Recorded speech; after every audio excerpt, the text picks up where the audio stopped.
Kindly proceed to the conference room since we will momentarily begin the agenda. Thank you.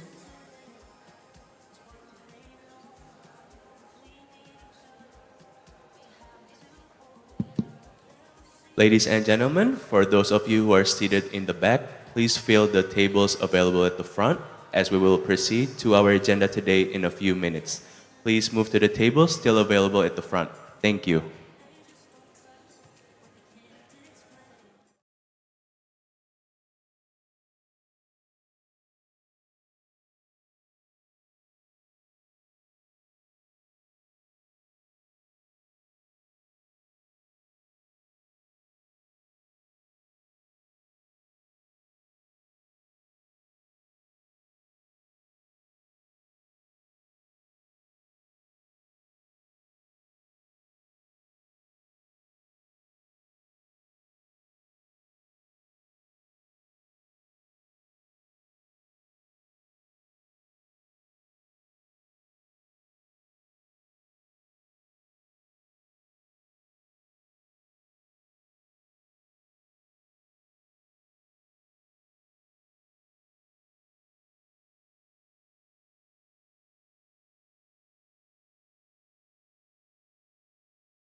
Next, we will have a keynote speech from Dr. Haji Sandiaga Salahuddin Uno, BBA MBA, the former Minister of Tourism and Creative Economy, followed by a panel session with 4 distinguished speakers and first parallel session for presenters in the respective rooms. After lunch break, the agenda will continue to the second parallel session and second panel session from all presenters in their respective rooms as well. We will have an awarding ceremony for best paper afterwards.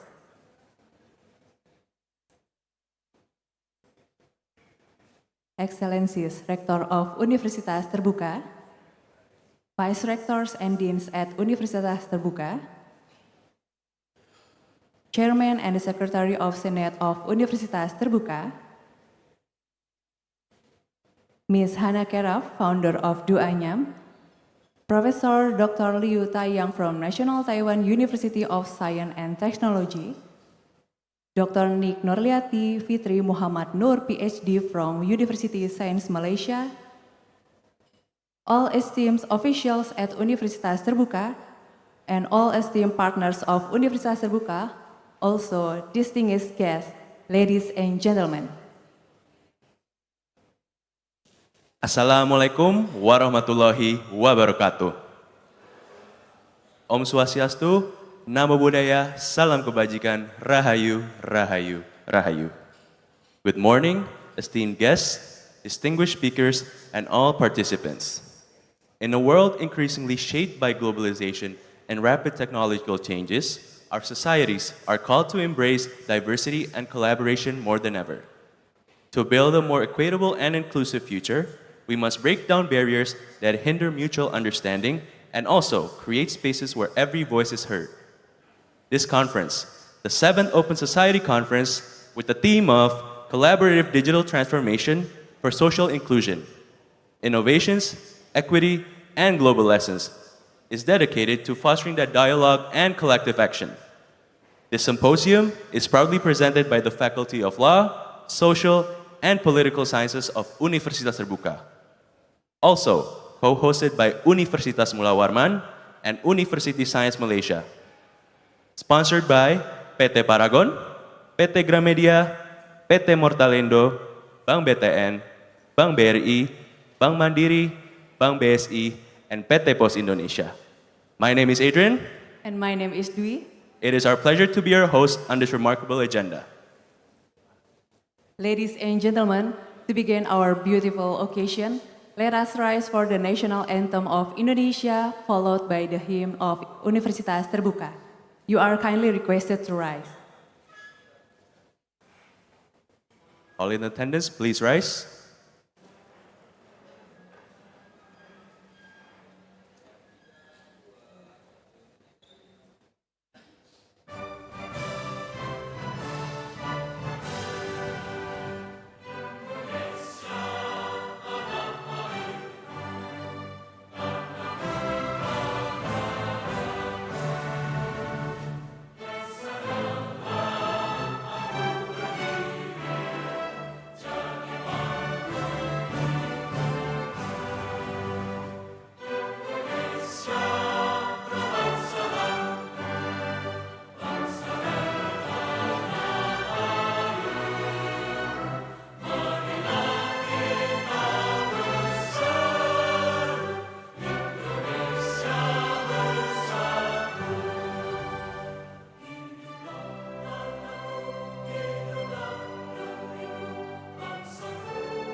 Thank you, and please be seated. Ladies and gentlemen, the conference will now formally proceed with the first address of the day. We are honored to welcome the chairperson of the organizing committee. Please give a warm welcome to Ms. Husna Putri Pertiwi, SST MBA, to deliver her comprehensive report. To Ms. Husna, the stage is yours.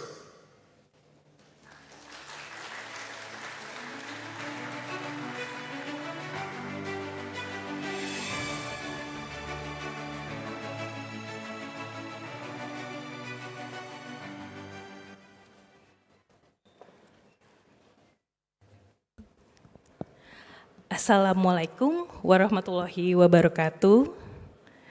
Om Swastiastu, Namo Buddhaya, Salam Kebajikan. The Honorable Keynote Speaker Dr.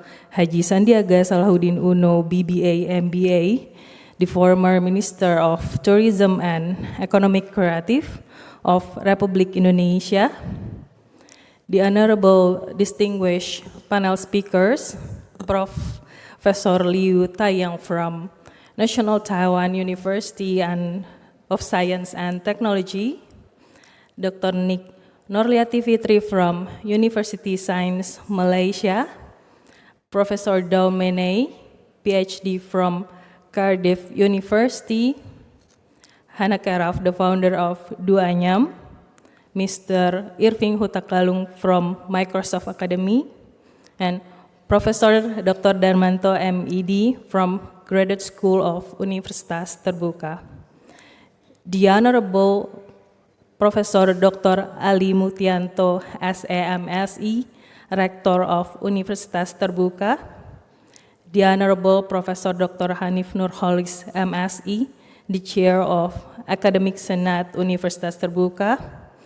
The Honorable Vice Rectors, the Honorable Dr. Meita Istianda, SIP, MSE, Dean of Faculty of Law, Social and Political Sciences, Universitas Terbuka, the Honorable respected co-host, the Dean and the College of School of Distance Education, University Science Malaysia, the Honorable respected co-host, the Dean, College and of Faculty of Social and Political Sciences, Universitas Mula Warman, which attended online, and the Honorable Scientific Committee, esteemed guests, presenters, and participants of the 7th Open Society Conference 2025.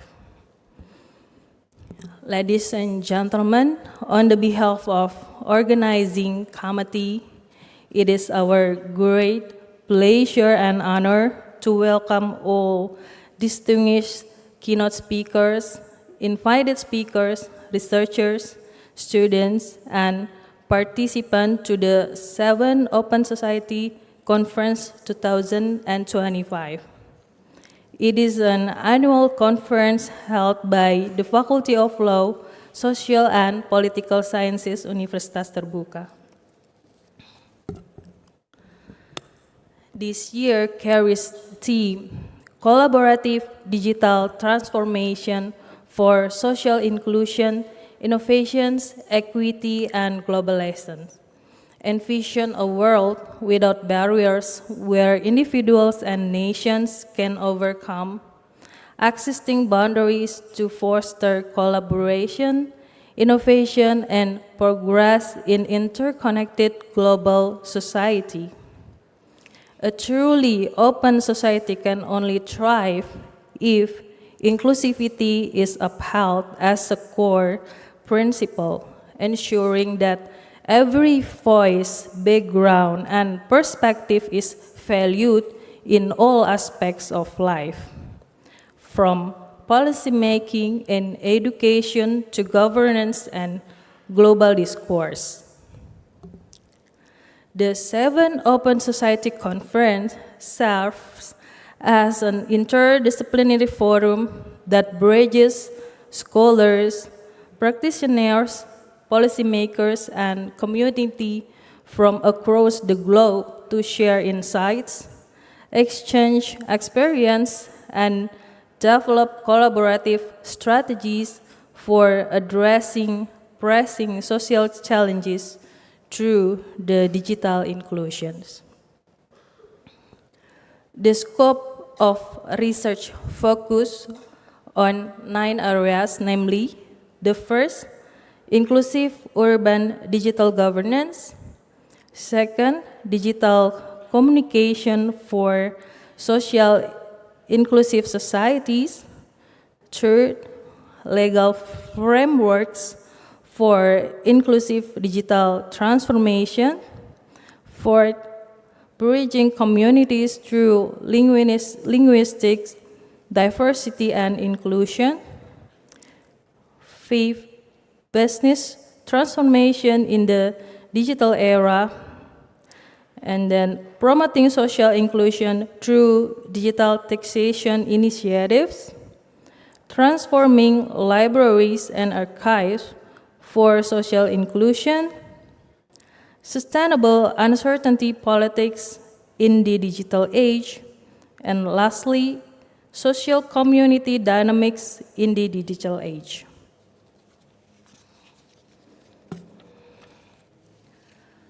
Ladies and gentlemen, the program of the 7th Open Society Conference features 1 keynote speech and 6 invited talks and 113 contributed presenters, which come from across different countries such as England, Malaysia, Taiwan, Spain, United Arab Emirates, India, Ireland, and Indonesia. All papers have undergone the peer review process prior to presentation at this event. This event is the result of hard work, support, and dedication of several parties. We wish to thank all the committee members who together made the conference possible. The committee have been working throughout the year to proposition, review a record number of submissions, answer queries, arrange the schedule, and respond to last-minute requests. We also would like to extend our gratitude to Faculty of Social and Political Sciences, Mula Warman University, and also University Science Malaysia for their invaluable contributions as a co-host. Last but certainly not least, we thank all the authors and reviewers who form the backbone of this conference. Thank you all for gracing with your presence.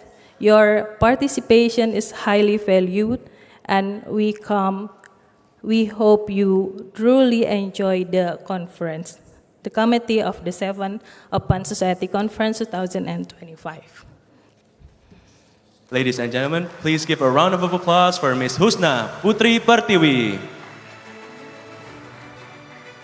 Thank you, Ms. Husna, for the comprehensive report for today's conference. Ladies and gentlemen, it is our distinct honor to invite the Dean of Faculty of Law, Social, and Political Sciences, Universitas Terbuka, to deliver her welcome remarks. Please join me in welcoming Dr. Meita Istianda, SIP, MSI.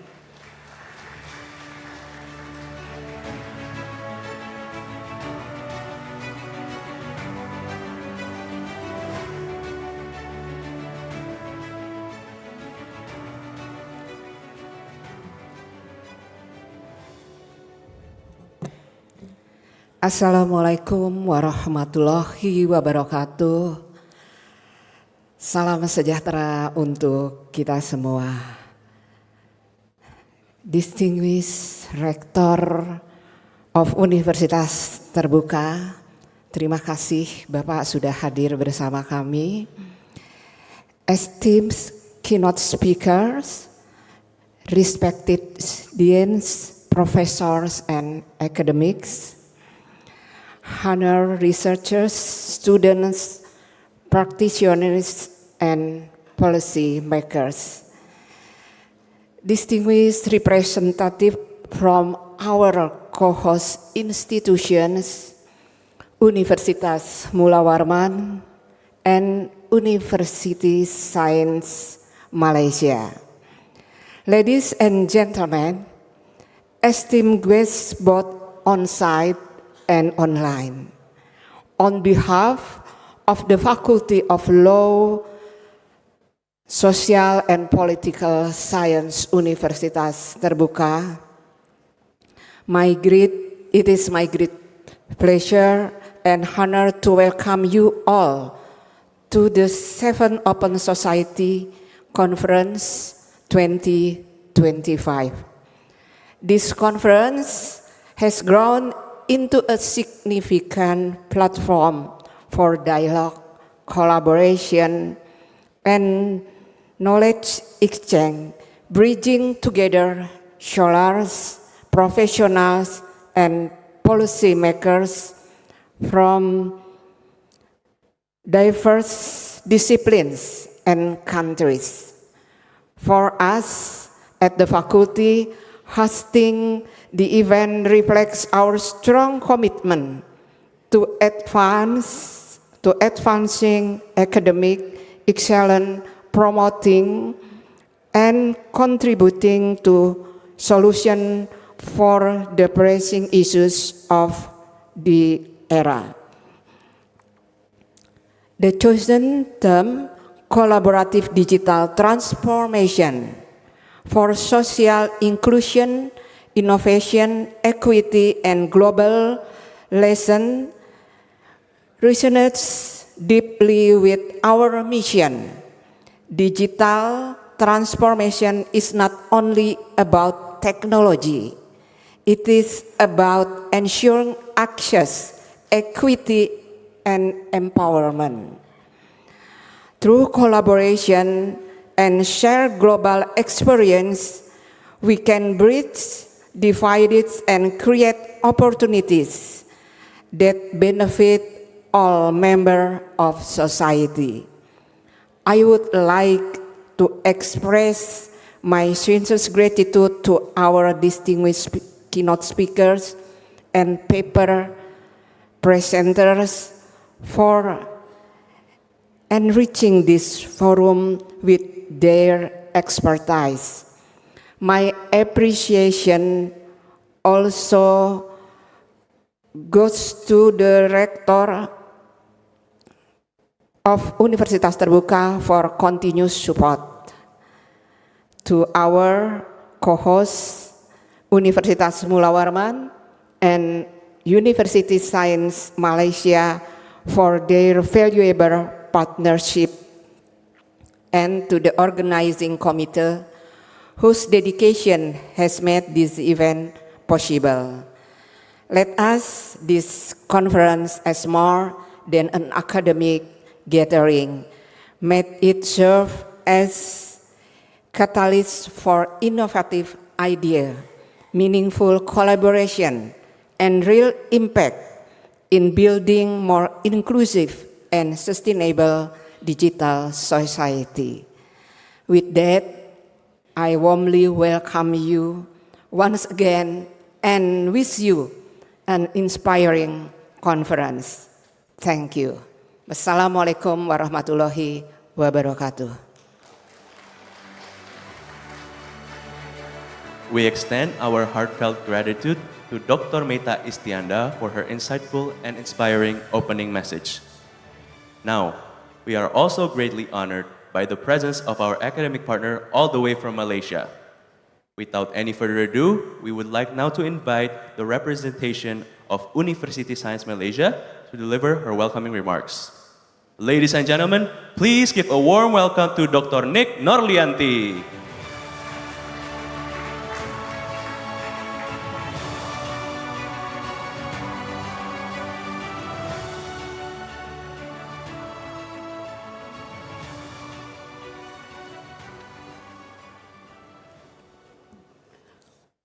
Assalamualaikum and a very good morning to everyone.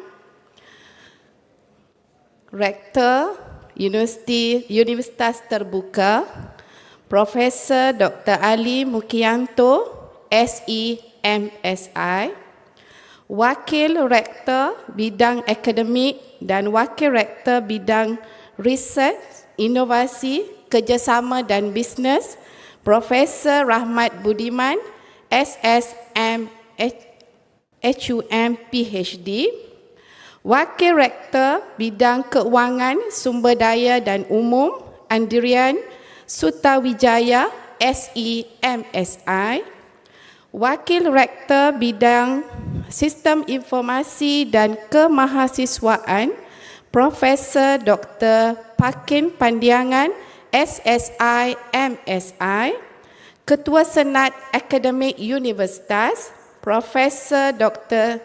Chanif Nurcholis, MSI, dan juga Dekan Dr. Mayata Istianda, SIP, MSI. It is truly an honor to present University Science Malaysia at the Open Society Conference 2025 hosted by Universitas Terbuka. My sincere thanks to the organizer for this meaningful gathering and warm hospitality. The theme of this conference reflects our shared belief that education should be open, inclusive, and accessible to all. An open society is one where ideas are exchanged freely, where collaboration replaces competition, and where learning knows no boundaries. At USM, we embrace this spirit through our effort in open and distant learning, digital innovation, and regional partnership that empower communities through education. I believe this conference will inspire us to learn from each other, strengthen collaboration, and create new pathways for shared growth and understanding. Congratulations to Universitas Terbuka for organizing this important event. I wish all participants a productive and inspiring conference. Together, we are paving the way for mutual growth and development. Thank you. Thank you very much, Dr. Nick, for your thoughtful remarks. Ladies and gentlemen, we are also delighted to have with us the Dean of Faculty of Social and Political Sciences, Universitas Mula Warman, who will deliver the next welcome remarks. Please welcome Dr. Vina Furkonia, SOS, MSc, who already present online.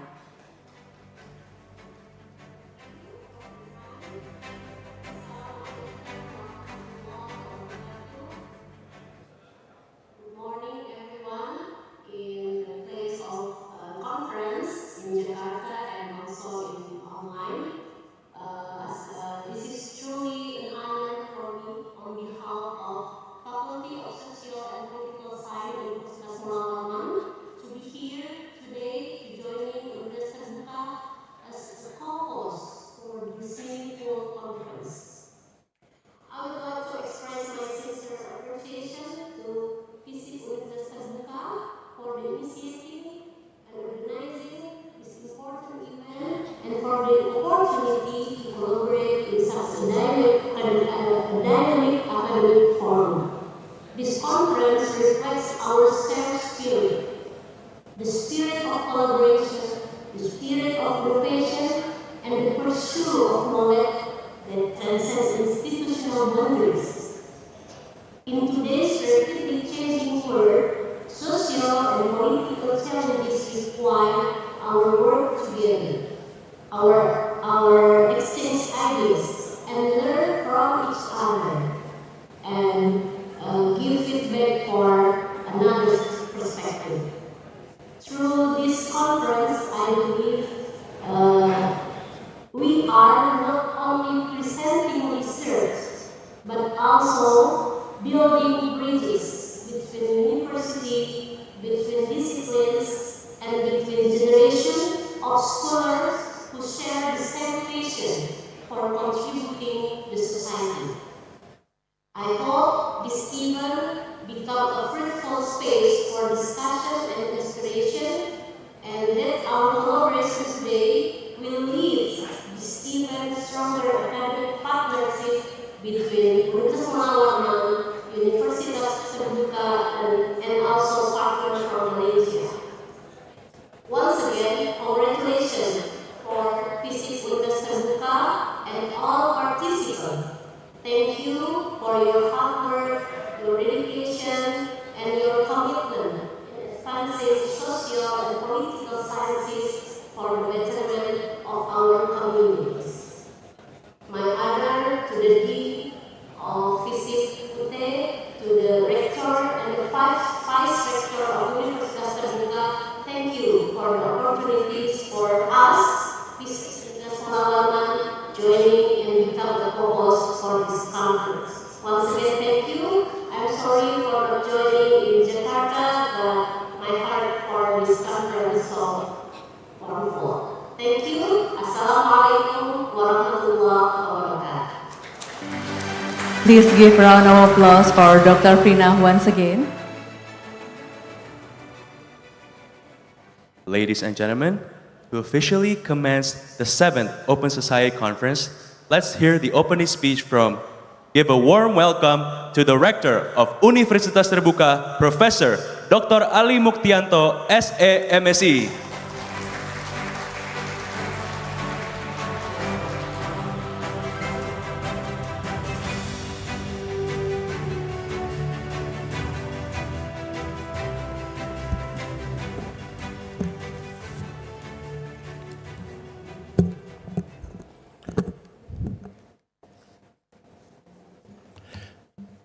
Bismillahirrahmanirrahim. Assalamualaikum warahmatullahi wabarakatuh.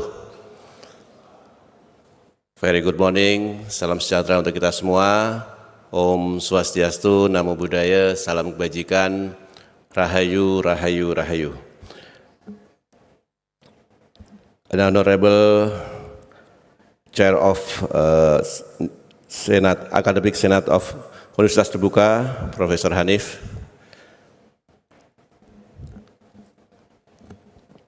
Vice Rector of Academic Affairs and Vice Rector for Information System and Regional Offices Coordination, Vice Rector for Finance, Resources and General Affairs, the Dean of Science and Technology, Professor Normawati, and the host of this event, Professor Meta Istianda, and teams, the Director of Postgraduate, Professor Maman Rumanta, and the Director of Information System, the Director of Marketing and Cooperation of Universitas Terbuka, the esteemed keynote speakers, Professor Dr. Liu Yang, Professor Dr. Darmanto, and Professor Nick Nurdiati Fitri, respected deans, professor, and all academics, the honored researchers, students, practitioners, and policymakers, distinguished representatives from our co-host institute, Universitas Mula Warman and University Sains Malaysia, ladies and gentlemen, distinguished guests joining us on-site and online. With profound humility and gratitude, it is my great honor to warmly welcome you to the 7th Open Society Conference 2025. Hosted by the Faculty of Law, Social and Political Sciences, Universitas Terbuka. This conference is not merely an annual academic forum, it is a living manifestation of Universitas Terbuka's vision and mission to provide open and equitable access to education, to break barriers of distance, and to foster inclusive knowledge sharing across borders. The theme this year's collaborative digital transformation for social inclusion, innovation, equity, and global relations capture both the challenges and opportunities of our times. Digital transformation is reshaping every aspect of our lives, from governance, communications, and business to education and public services. Yet it also raises concern of exclusion, where the digital divide may leave some communities behind. Social inclusion therefore become our central commitment. True transformation must ensure that no one, regardless of geography, demographic, gender, socio-economic status, or physical ability is left behind. And collaboration and global relations remind us that innovation is most impactful when ideas and best practices are shared across disciplines, sectors, and nations. On behalf of Universitas Terbuka, I would like to extend my deepest appreciation to our distinguished keynote speakers, paper presenters, and participants from around the globe. Your insight and research contribution are the heart of this conference. I also commend the organizing committee of the Faculty of Law, Social and Political Sciences, our co-host, our partner, and sponsor, whose dedication and hard work have made this event possible. Colleagues and friends, ladies and gentlemen, over the course of this conference, let us exchange ideas, build collaboration, and turn dialogue into meaningful action. May this forum inspire real impact, advancing an inclusive and innovative digital transformation that empowers society.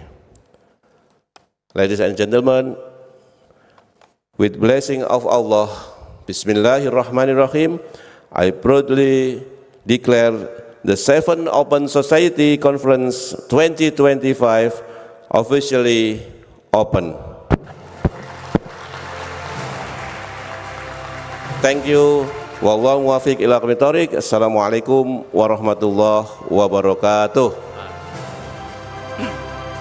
Thank you, Prof. Ali, for officially open our conference for today.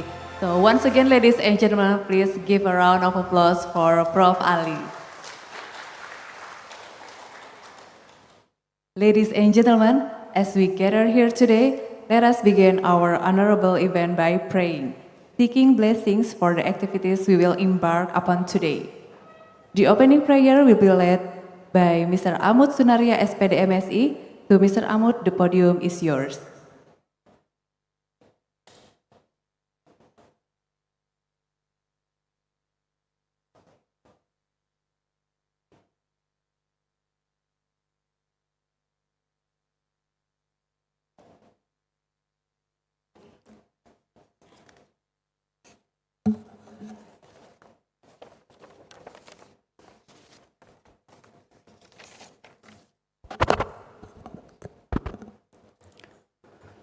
Assalamualaikum warahmatullahi wabarakatuh.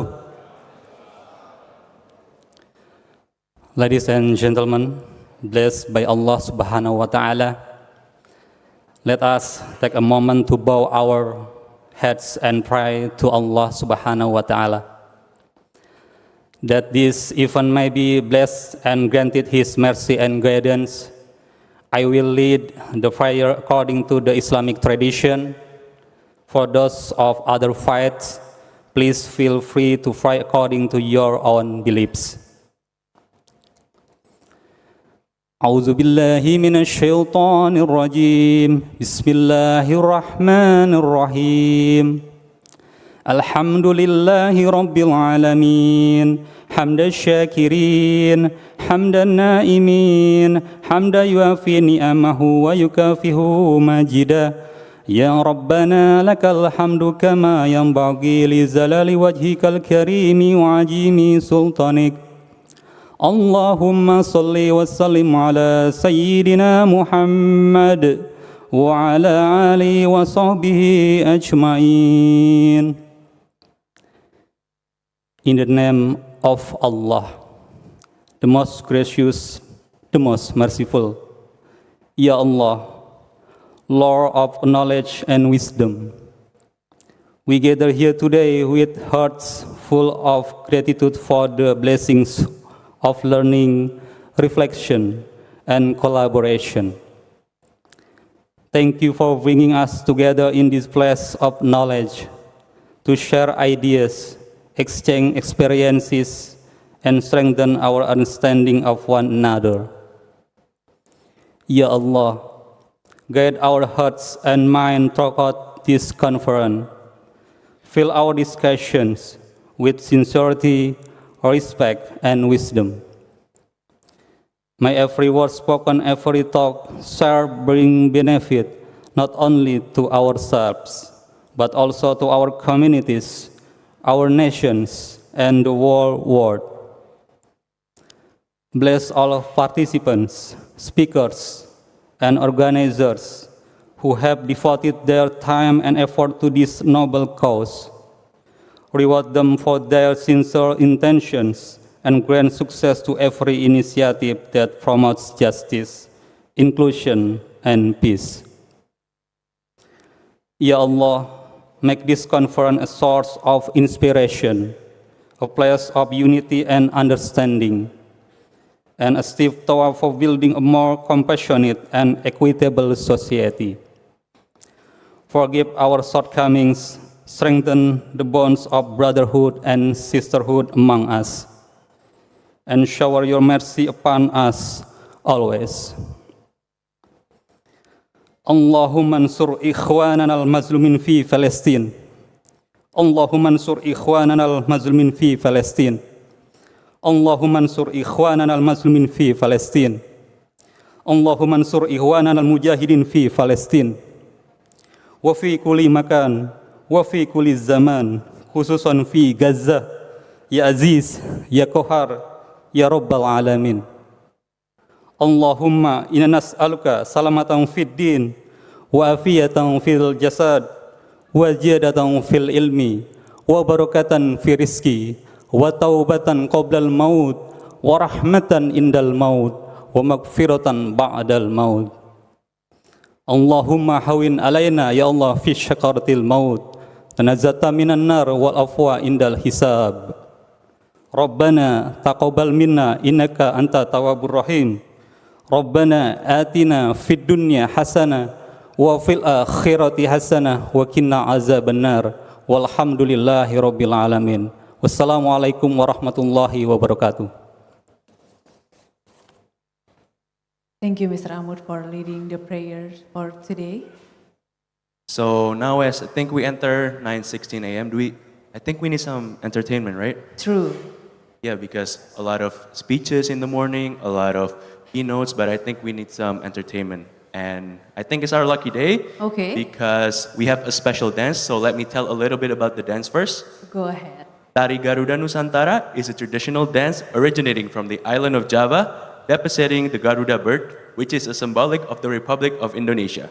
Tari Garuda Nusantara features several movements, including walking, flapping its wings, fighting techniques, flying, and many more. And all of these movements are inspired by the Garuda bird's character. Ladies and gentlemen, without any further ado, please welcome Tari Garuda Nusantara performed by students of UT Bandung.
Ladies and gentlemen, please give a round of applause for the students of UT Bandung.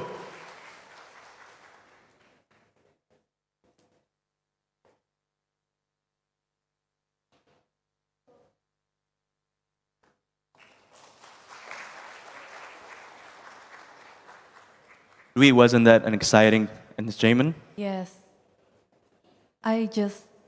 This is the first time I saw Tari Garuda Nusantara actually. Oh, really? Because when I was watching them, I tried doing some dances, but it's very hard to imitate. So I think they need a lot of time to learn and Yes. actually practice.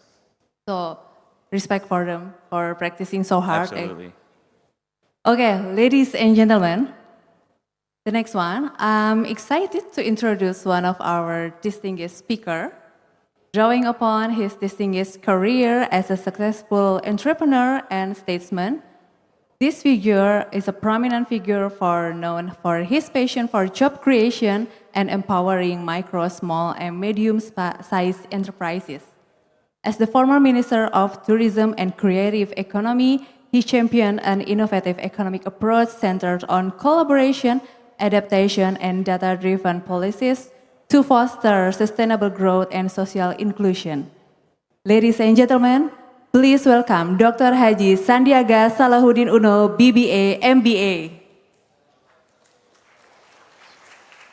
Bismillahirrahmanirrahim. Assalamualaikum warahmatullahi wabarakatuh. Salam sejahtera bagi kita semua. Shalom, Om Swastiastu. Namo Buddhaya, salam kebajikan, salam sehat penuh semangat.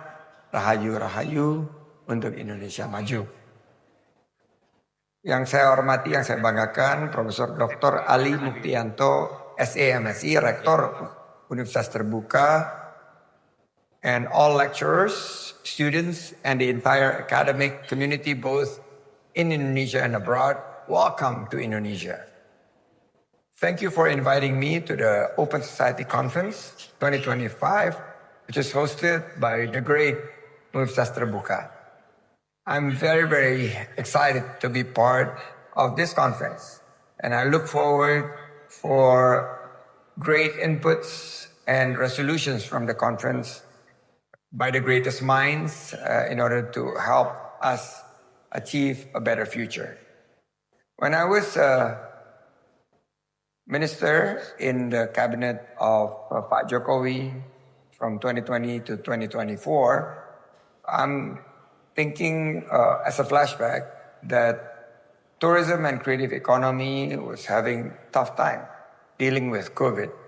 I witnessed how difficulties to overcome the challenges.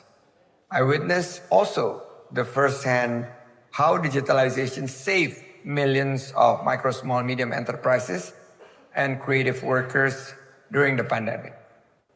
From that experience, I learned that digital is not merely about technology.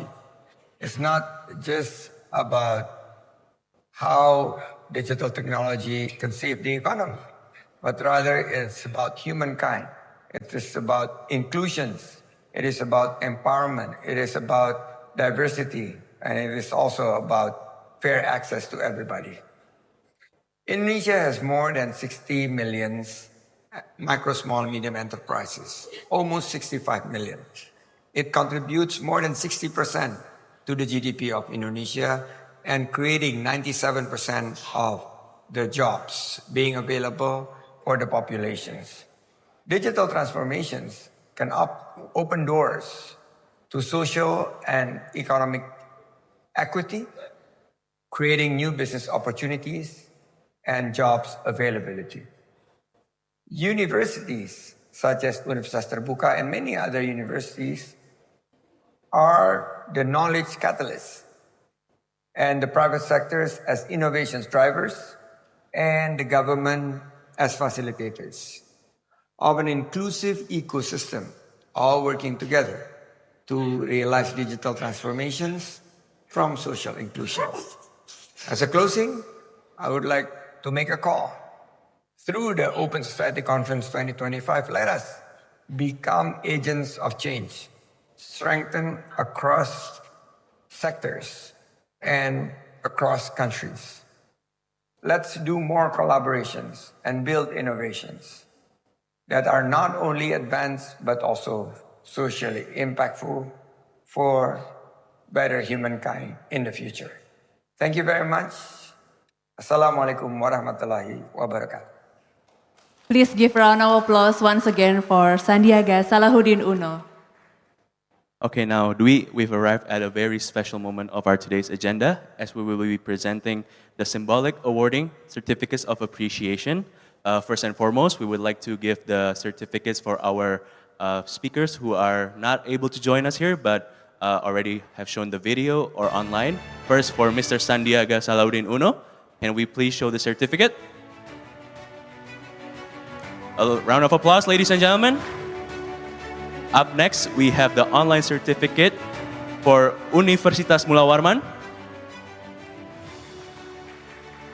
And now, she has graced us with our presence. We would like to invite the representative from University Science Malaysia up to the stage.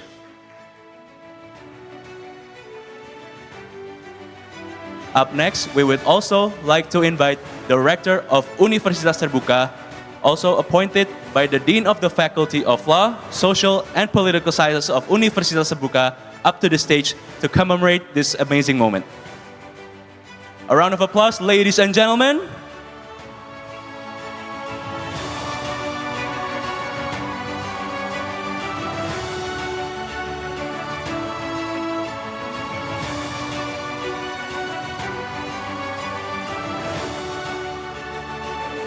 And now we're witnessing the rector of Universitas Terbuka giving the certificate of the representative from University Science Malaysia. Also in frame, the Dean of the Faculty of Law, Social and Political Sciences of Universitas Terbuka. It's an amazing moment, right, Dwi? Yes. Okay. Up next, we will take a group picture with the audience. So protocolar teams, if you could help. And all in audience, please arise from your seats as we will take a group photo together. Everyone in the audience, please stand up. We will take a group picture. Photography team, please take the picture from the stage. Everyone in the audience, please arise as we will take a picture together. Yes. Cameras, please up from the stage. And those of you who are joining us online, please do turn on your camera as we will commemorate this moment. I think we will take a few pictures, one formal, one with the UT sign, and another one, the last one, freestyle pose, okay? Now for the first pose, are we ready? For the formal pose. Formal pose, ready? Okay, on 3, give your biggest smile, ladies and gentlemen. 1, 2, 3. And now? The second one. Second one with the UT sign. The UT sign, Please. UT sign, please, team of protocols. Maybe you can demonstrate for people who are not familiar yet. So the U with the right hand and the T with your left hand. You can look at the front for instructions. Okay, on 3. 1, 2, 3. Last but not least, freestyle pose. Freestyle, give your biggest smile, give your biggest expression. Look at the camera on this beautiful occasion and beautiful day. 1, 2, 3. Give yourselves a round of applause, ladies and gentlemen. Please go back to your seats and please take your respective seats.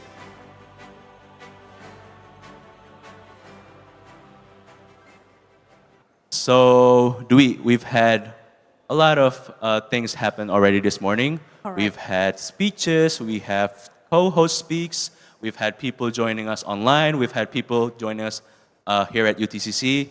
I think I'm getting a little thirsty. How about you? True, I agree with you, Riz.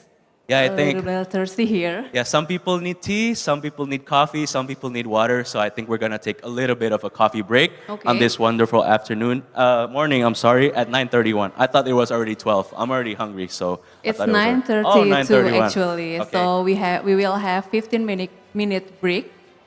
So we're going to be back on 9:47. 9:47, 9:50, I think, for everyone. 9:47. 9:47 or 9:50 is okay. Okay, we'll give a toleration time until 9:50 maybe. Okay, ladies and gentlemen, please enjoy your coffee break and see you at 9:50 a.m. because this is just the beginning of a great day. Thank you and enjoy your coffee break. And for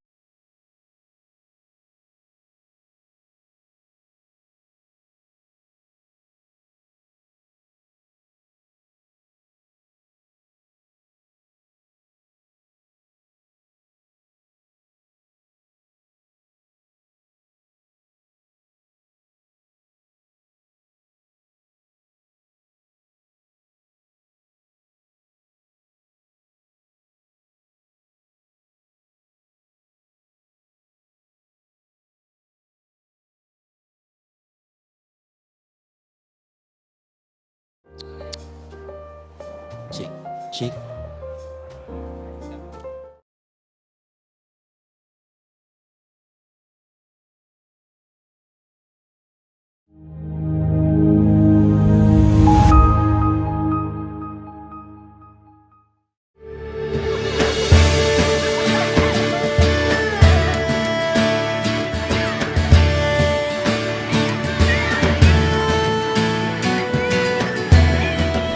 Dapatkah langkah kecil di antara sunyi menuntun pada cita yang tak terbayangkan?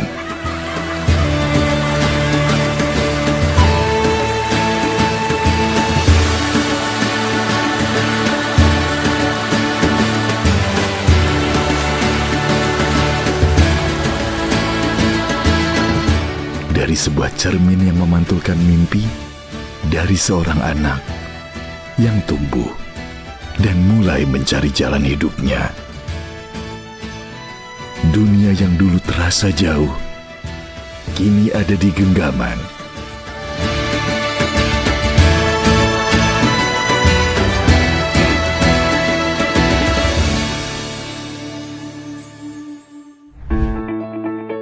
Universitas Terbuka hadir membuka jalan bagi siapa saja, dari mana saja, untuk terus belajar dan berkembang.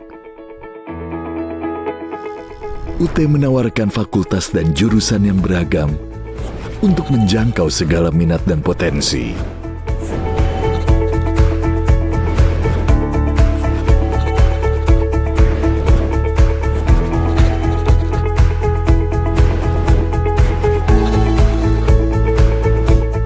Tak hanya itu, UT juga berkomitmen pada pelestarian lingkungan dengan menerapkan konsep Green University yang dilengkapi fasilitas ramah lingkungan.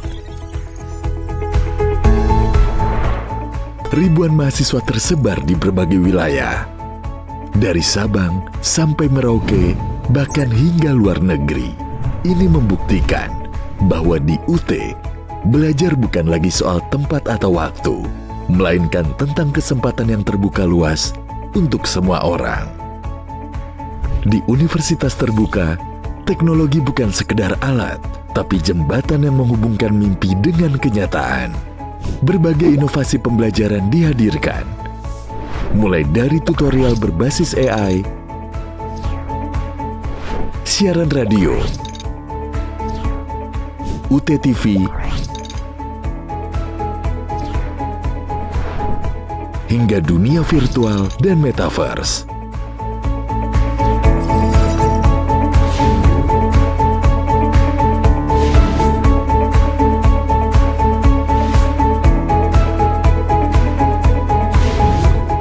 Bahkan terdapat sistem ujian yang fleksibel dan inklusif. UT memastikan akses pendidikan menjangkau seluruh pelosok, dari kota hingga desa. Dosen dan tutor UT hadir melalui layar, suara, dan ruang digital.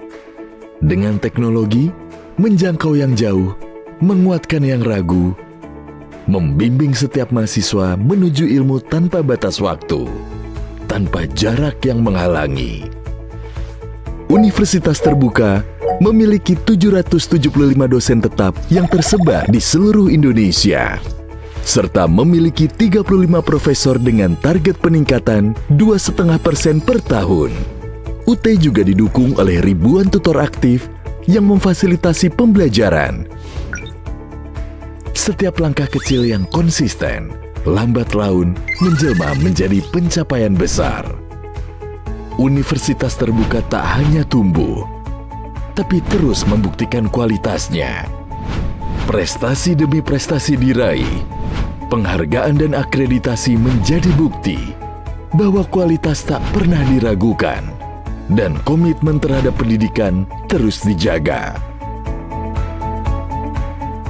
Inovasi lahir bukan sekedar pembeda, namun sebagai jawaban atas kebutuhan belajar yang terus berkembang. Dari teknologi pembelajaran terkini hingga sistem yang lebih ramah dan inklusif, semua dirancang agar pendidikan dapat menjangkau ke semua lapisan. Terbukti, berbagai terobosan ini telah berhasil memperoleh sejumlah paten.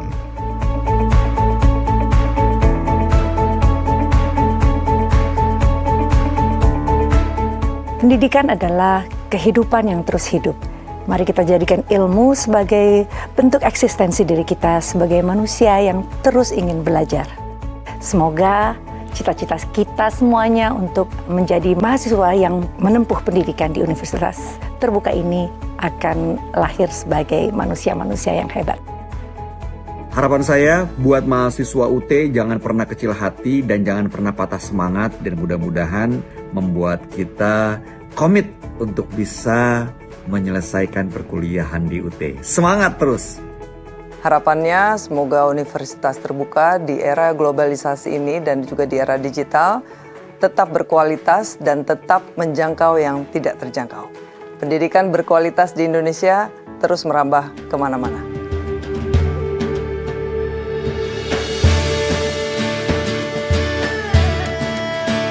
Di balik langkah kecil seorang anak, tersimpan mimpi yang begitu besar.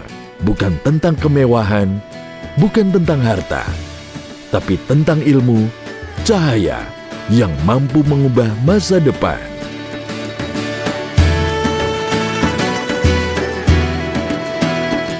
Terkadang ingatan membawa kita kembali ke awal, ke masa saat dunia adalah taman bermain yang luas dengan penuh rasa ingin tahu. Dan lihatlah kini, semangat kegembiraan dan rasa ingin tahu itu telah mengantarkannya menjadi bagian dari sebuah perjalanan besar.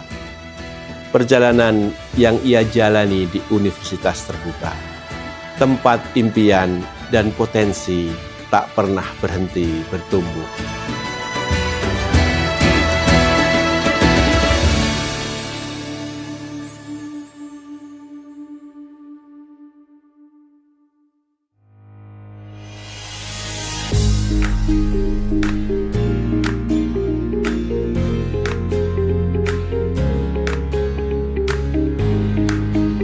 As a pioneer and innovator in distance education, Universitas Terbuka operates through 39 regional offices spread across Indonesia, along with one center for overseas student management, with a flexible learning systems that can be accessed anytime and anywhere. Universitas Terbuka reaches out to all layers of society, regardless of age, educational background, or profession, enabling them to pursue higher education.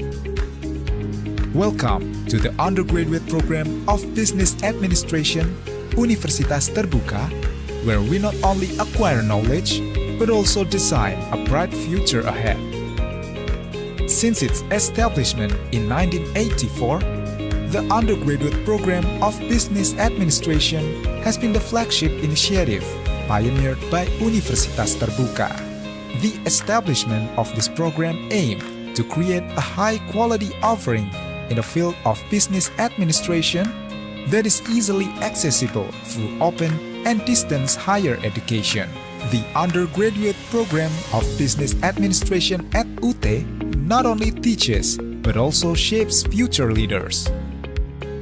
Studying business administration at UT extends beyond the classroom, reaching into the real world.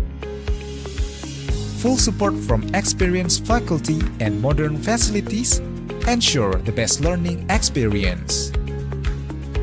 Welcome to the era of Industry 5.0, where business undergo revolutionary transformation. To stay competitive in this ever-changing world, educate knowledge and skills in business administration are key to success. Amidst advanced technology and global connectivity, business is no longer just about products or services, but also about how we manage, innovate, and adapt. This is why business administration plays a crucial role in steering companies towards a bright future. Initial steps towards success are first, the graduates of the undergraduate program of business administration have abundant career opportunities in the future. Second, with a solid business management skill set, many alumni have explored various career paths, ranging from starting their own business to contributing to private companies at both national and international levels, as well as making positive impacts in governmental institutions. A degree in business administration is the key to unlocking opportunities in the dynamic and diverse business world. Our graduate prospects extend beyond mere employment to becoming successful entrepreneurs on both national and international scales. Studying business administration at UT opens opportunities toward success. Join us and be part of the change. Let's together create a bright future. Universitas Terbuka, creating leaders, enacting change.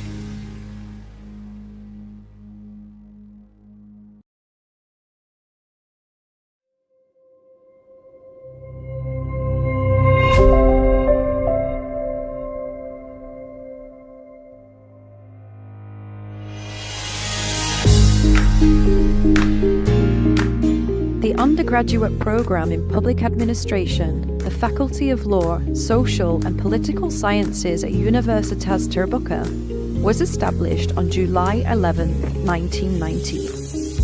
This program provides education in public administration, implementing a distance learning system. The effort to provide access to high-quality higher education in the field of public administration was initially aimed at practitioners, bureaucrats, and government officials at both central and regional levels. Therefore, various forms of collaboration were undertaken between the Universitas Terbuka and various government agencies, one of which is cooperation in providing access to undergraduate program in public administration for employees in various government agencies. We offer an undergraduate program in public administration with uniqueness. It implements a self-learning system with adequate learning facilities. The learning system encourages students to have proficiency in information, technology, and communication. It produces graduates who are expected to become institutional analysis, a feature not yet offered by other universities in Indonesia. More than 50% of its students are already working, many as civil servants. The undergraduate program in public administration has obtained an A accreditation from the National Board of Higher Education Accreditation and in the preparation for international accreditation. With the implementation of distance learning system, the undergraduate program in public administration provides learning materials both in print and digital form, and the learning assistance that consists of online tutorials, webinar tutorials, face-to-face tutorials, radio tutorials.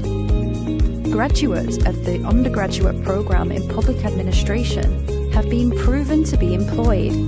Based on tracer study surveys of alumni, 87% of alumni work in public institutions or government agencies and state-owned enterprises, and 9% of them work in private institutions. Let's pursue your studies in the undergraduate program in public administration at Universitas Terbuka as a public university. We are ready to assist in realizing your dreams.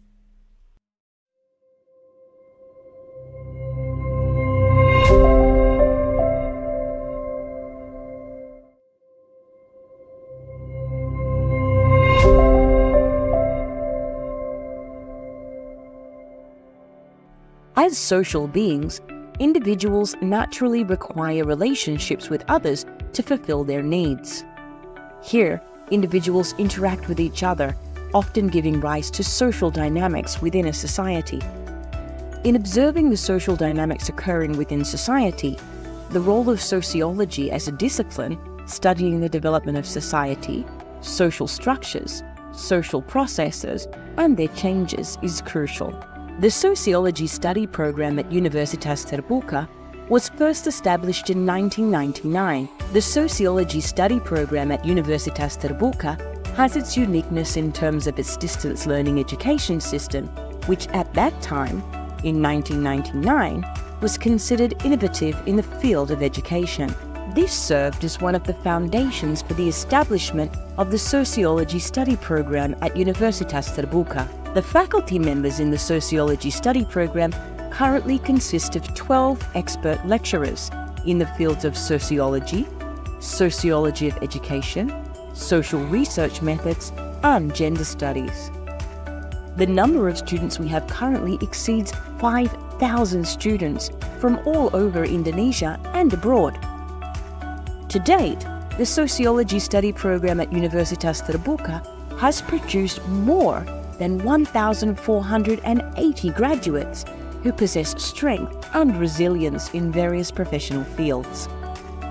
One inspiring example is Tamara Geraldine, an artist who has succeeded in expressing herself not only in the world of art, but also in the political arena.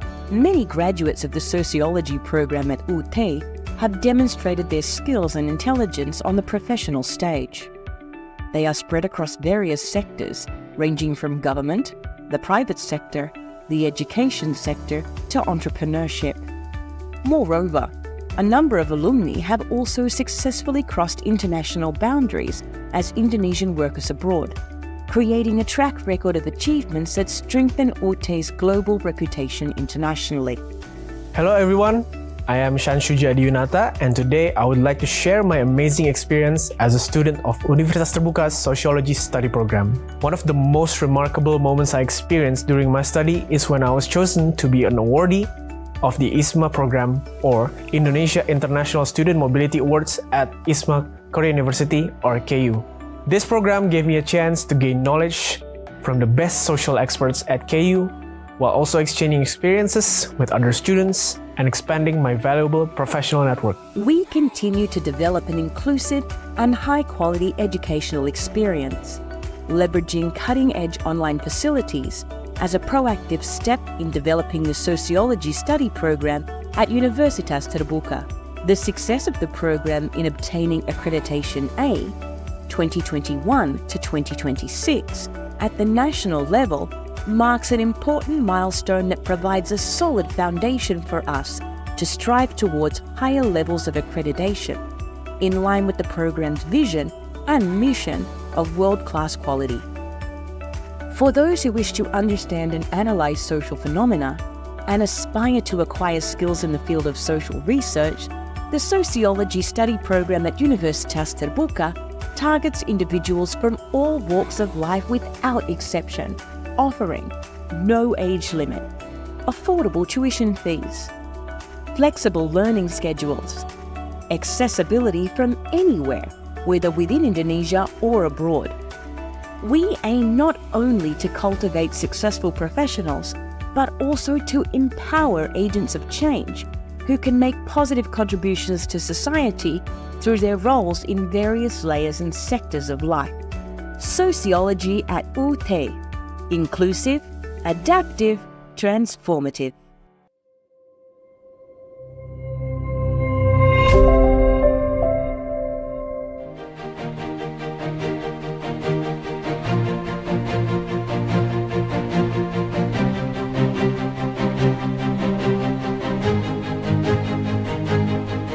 Welcome to the Faculty of Law, Social and Political Sciences of Universitas Terbuka, where the governance science becomes accessible to all. We are proud to present the undergraduate program in governance science, an intellectual journey that can be accessed from anywhere through distance learning methods. Here, there are no constraints of space and time for learning. We invite you to comprehend governance, public policy, and socio-political dynamics. The undergraduate program in government science was established on July 11, 1990. The undergraduate program in government science strives to deliver a quality program and produce graduates with excellent competencies in the knowledge and administration of government through the open and distance education. The vision of this study program is to become a leading study program in the field of government with a focus on government science, public services, and community development through open and distance higher education by the year 2028. The mission of this study program are conducting education and teaching in the field of government science through the open and distance higher education system, conducting scholarly and applied research in the field of government science to provide practical contributions to government agencies, producing good quality and competitive graduates, establishing partnership with institutions both domestically and internationally, conducting community service by partnering with government, non-governmental organizations, and alumni. The undergraduate program in governance science at Universitas Terbuka implements an open and distance education system. Not only is the learning process flexible, accommodating students' study time with their activities or jobs, but also provides an opportunity for the wider community to pursue higher education, especially in the field of governance science. Accredited by the National Board of Accreditation for Higher Education, the undergraduate program in governance science at Universitas Terbuka has achieved several accolades, including over 10,000 students scattered across Indonesia and abroad. Universitas Terbuka facilitates the independent learning processes for the students of the governance science program by providing online learning through online tutorial, digital library, virtual reading room, and digital learning materials such as e-books and e-journals. Additionally, synchronous tutorials are provided in the form of web-based tutorial, e-lecturing, and video conference.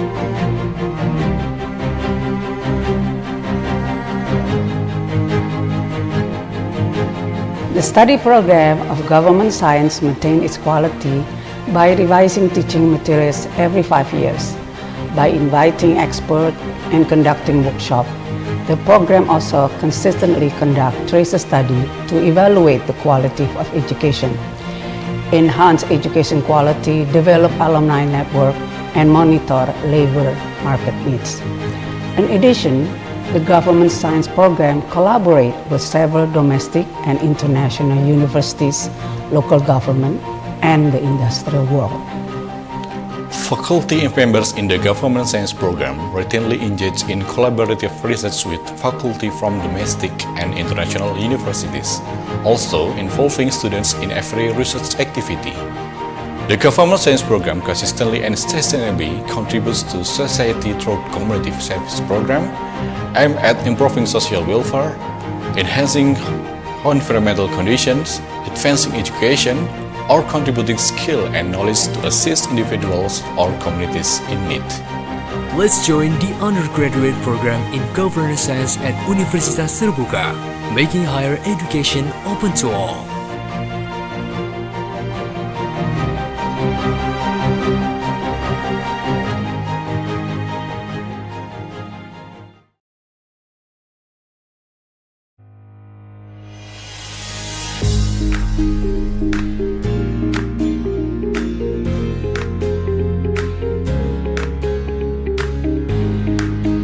As a pioneer and innovator in distance education, Universitas Terbuka operates through 39 regional offices spread across Indonesia, along with one center for overseas student management. With the flexible learning systems that can be accessed anytime and anywhere, Universitas Terbuka reaches out to all layers of society, regardless of age, educational background, or profession, enabling them to pursue higher education. Welcome to the undergraduate program of Business Administration, Universitas Terbuka, where we not only acquire knowledge, but also design a bright future ahead. Since its establishment in 1984, the undergraduate program of Business Administration has been the flagship initiative pioneered by Universitas Terbuka. The establishment of this program aimed to create a high-quality offering in the field of business administration that is easily accessible through open and distance higher education. The undergraduate program of business administration at UT not only teaches but also shapes future leaders. Studying business administration at UT extends beyond the classroom, reaching into the real world. Full support from experienced faculty and modern facilities ensure the best learning experience. Welcome to the era of Industry 5.0, where business undergo revolutionary transformation. To stay competitive in this ever-changing world, educate knowledge and skills in business administration are key to success. Amidst advanced technology and global connectivity, business is no longer just about products or services, but also about how we manage, innovate, and adapt. This is why business administration plays a crucial role in steering companies towards a bright future. Initial steps towards success are first, the graduates of the undergraduate program of business administration have abundant career opportunities in the future. Second, with a solid business management skill set, many alumni have explored various career paths ranging from starting their own business to contributing to private companies at both national and international levels, as well as making positive impacts in governmental institutions. A degree in business administration is the key to unlocking opportunities in the dynamic and diverse business world. Our graduate prospects extend beyond mere employment to becoming successful entrepreneurs on both national and international scales. Studying business administration at UT opens opportunities toward success. Join us and be part of the change. Let's together create a bright future. Universitas Terbuka, creating leaders, enacting change.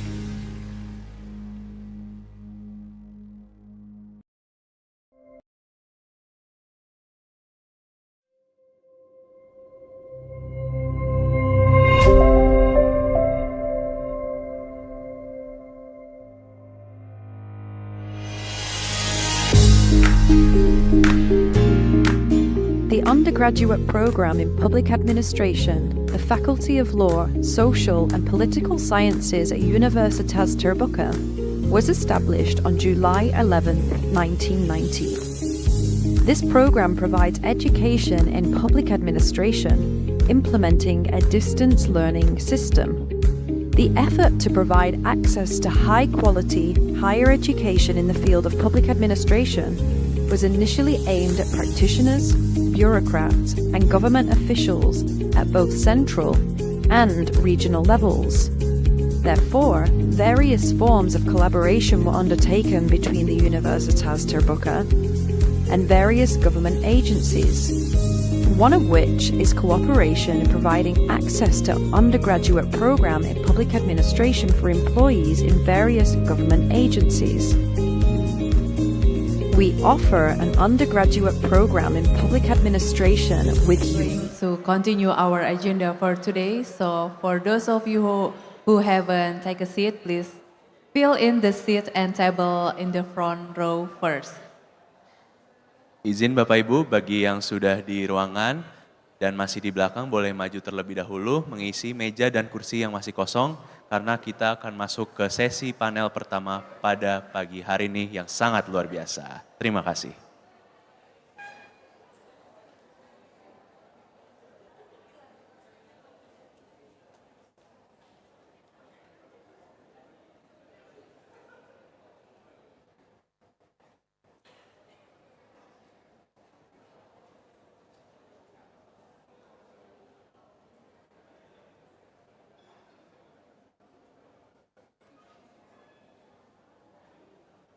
Bagi Bapak Ibu yang sudah di ruangan, di venue mohon duduk terlebih dahulu di meja dan kursi yang masih kosong di depan dekat panggung. Terima kasih.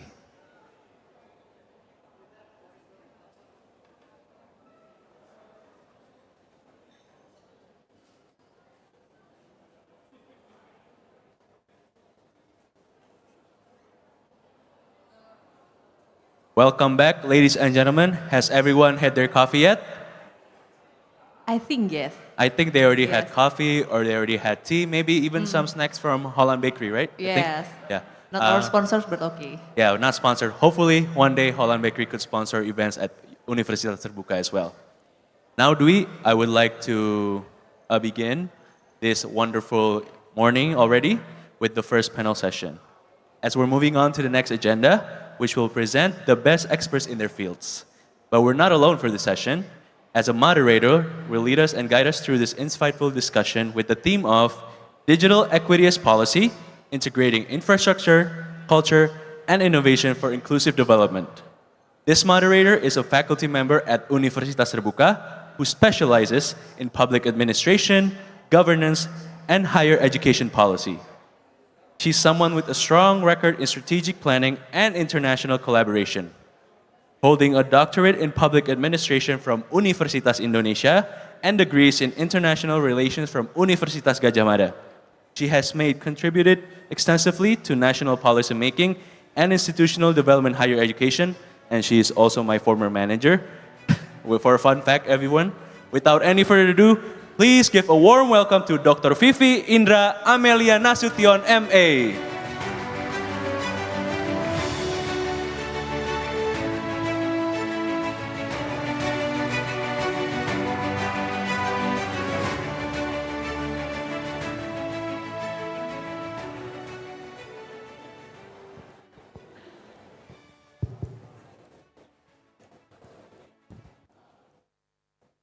Assalamualaikum warahmatullahi wabarakatuh. Good morning, distinguished speakers, colleagues, and all participants, both on-site and online. It's truly a pleasure to have you with us today. We are delighted and eager to proceed the core of today's conference agenda. Please allow me once again to warmly welcome you to the 7th Open Society Conference, or OSC 2025, an event proudly hosted by the Faculty of Law, Social and Political Science, Universitas Terbuka, Indonesia. This year's grand theme is Collaborative Digital Transformation for Social Inclusion, Innovation, Equity, and Globalization. This is our collective vision to dismantle barriers and actively uphold inclusively to drive collaboration, innovation, and progress across our interconnected global society. I'm Vivi. As your moderator, I have honor guiding you through our main session, panel discussion, Digital Equity as Policy Integrating Infrastructure, Culture, and Innovation for Inclusive Development. May I invite our speakers. First, Ms. Hannah Karaf, founder of Do Anyam and Creology, the two social enterprises that empower women artisans and micro enterprise across Indonesia. Please, Ms. Hannah, joining me.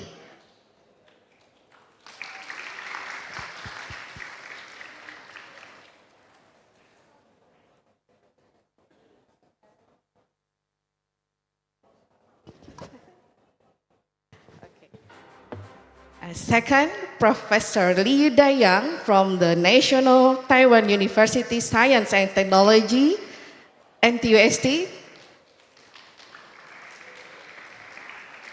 Liu Jiaoshou, please.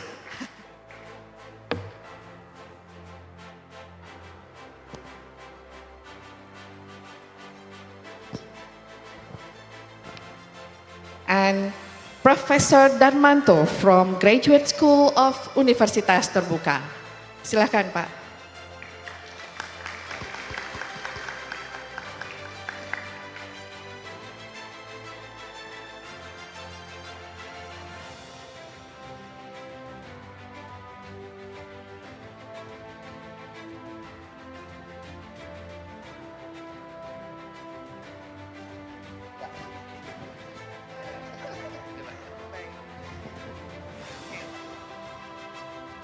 Okay. I will now hand over the floor to the panel. We have exactly 60 minutes for this session, including question and answer. Speakers, you will each have 15 minutes for your main presentation, and we will hold a question until the 15 minutes of the session after all speakers have presented. Okay.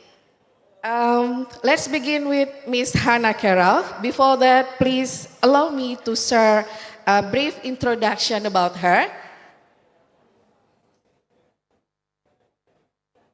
Ms. Hannah Carroll is the Chief of Community Officer and Partnership at Du Anyam and Kreology with over 12 years of experience in developing community-based economic programs, especially in East Nusa Tenggara and Papua. She is passionate about empowering women and local entrepreneurs through creative industry and digital innovation. Her work has supported more than 1,400 women artisans and over 50,000 micro and small medium enterprises across Indonesia. Ms. Hannah earned bachelor's degree in business administration from Ritsumeikan Asia Pacific University, Japan, and has received several awards, including Women of the Year by her World Indonesia 2018 and Kick Andy Young Heroes 2020. And once again, let's warmly welcome Ms. Hannah Carroll. The floor is yours. Thank you very much. Should I stand or? Okay. Allow me to share a little bit about what I do. First of all, thank you very much for having us in this session. It's an honor to be sharing some of our practical experience and how innovation and how collaboration can actually provide impact, especially when we work in community in remote areas, and we want to focus on inclusiveness and involving everyone in economic empowerment. So, next slide. I think I want to share a little bit, just to make it clear. There are three organizations that I want to be sharing today. So first one is Du Anyam, which is a social enterprise that focuses on providing economic empowerment, economic impact for women in remote areas of Indonesia. And then there is Kreology, there is the Du Anyam Foundation that focuses on social impact, including education, including nutritional program, and so on, that supports not only Du Anyam, but also the third organization, which is Kreology. Both Kreology and Du Anyam are for-profit organizations, and Du Anyam Foundation, or YKDA, Yayasan Karya Du Anyam, is a non-profit organization. The reason being why we built these three organizations, this group, throughout the span of 11 to 12 years is because collaboration, these three organizations, they are the platform of very different collaborations that can be targeted in remote areas of Indonesia. Oh, thank you. Okay, so let me start with Du Anyam. Du Anyam stands for the abbreviation of Dua Menganyam. Dua in one of the local dialect in East Nusa Tenggara means mother, and Menganyam in Bahasa Indonesia means weaving, so it literally means mother weaving. And the Du Anyam itself was born because of the problem of access towards cash for women in remote areas of Indonesia, especially in smaller islands in the eastern part of Indonesia. And we see that the lack of access towards cash has caused several problems, especially for women and the children or their grandchildren, and accessing better services, better improvement for their lives throughout their lives. So we started with, back in 2014, we started with how can we provide more access towards cash for women. So we saw that in the principle of business, it has to be, all the resources has to be in the same area so we can make products, or we can make sure that the increase of income can happen in that area. So we see that there is the skill that is inherited between generations. We also see that there's raw material that's available, and we also see the opportunity that the national government and also in the global market for wicker craft product. So we combine the existing skill of weaving, the local material, and then also the demand of the market. And then throughout innovation in developing the supply chain of wicker craft product, we ensure that there is a consistent and sustainable income in the form of cash for the women that focuses in producing the wicker craft products. And since 2014, we've worked with over 1,600 women all around Indonesia, but we focus more on East Nusa Tenggara and also in South Borneo, South Kalimantan. And we are very proud that currently Du Anyam is supplying to more than 50 countries all around the world from East Flores district. So it's one of the remote areas of Indonesia, but we are able to supply to global market wicker craft product that is 100% produced in more than 25 villages in the district of East Flores. And we partner with one of world's largest furniture retailer, IKEA, in ensuring that the products of these women from more than 25 villages can access more than 50 countries all around the world. And this is how Du Anyam works. So this is the simplified scheme. So we focus on how we can provide raw material to the weavers. Since we work with women, we want to make sure that we do not add more responsibilities or work more burden for women in working. So we make sure that they work from their home, they can work at the time that they have. So it's an additional employment, additional income for the women. We're not trying to replace their main income as fishermen, as farmers, and so on. So we make sure that the raw materials are available in the houses of each of our weavers in over 25 villages. So we developed that system, the scheme, from the trees, and then who's the harvester, and then supplying to each of the houses of the weavers. And then from there, we work with the women in developing product designs, products that are sellable and can meet the demand of the market. And at the same time, we also have to innovate in product design, making sure that products from over 25 villages can reach more than 50 countries at the most economic and most efficient price available. Because we all know Indonesia as world's largest archipelago country, logistic cost is the biggest cost when you want to work in areas that are third and fourth tier cities. For example, as a context, shipping from East Flores, where Du Anyam is located, to Jakarta, Tanjung Priok, one container is 3 times more expensive than shipping from Tanjung Priok to Hong Kong. So that's how expensive shipping the supply chain inside Indonesia is. And the only way that Du Anyam can work with this is through innovation, through collaboration with technologies, machineries, if available. But we're talking about machineries that are on community-based, simple tools, not machineries on a factory level scale. And after that, we make sure we build a system where we can pay our weavers in the form of cash regularly, because once we pay, there's a delay in the payment. That means that there's a reduction or there's a decrease in production as well. And then we make sure that there is quality control all over the supply chain, and we make sure that every product that meets the market standard are absorbed by us. So these are some of the products. We focus more on souvenirs, merchandises, fashion accessories. We don't do, for example, clothes. We don't do that. We do bags, we do wallets, and so on. So these are more corporate gifts, what we call. And then on the right side, we have, home decor. So we're more bigger on the home decor. Why home decor? Because as you can see, they're all wicker craft products, and that means that it's 100% made in the villages where we work at. These are some of the collaboration that we are trying to do, we have been trying to do, to make sure that we provide sustainable market demand for the weavers that we work with.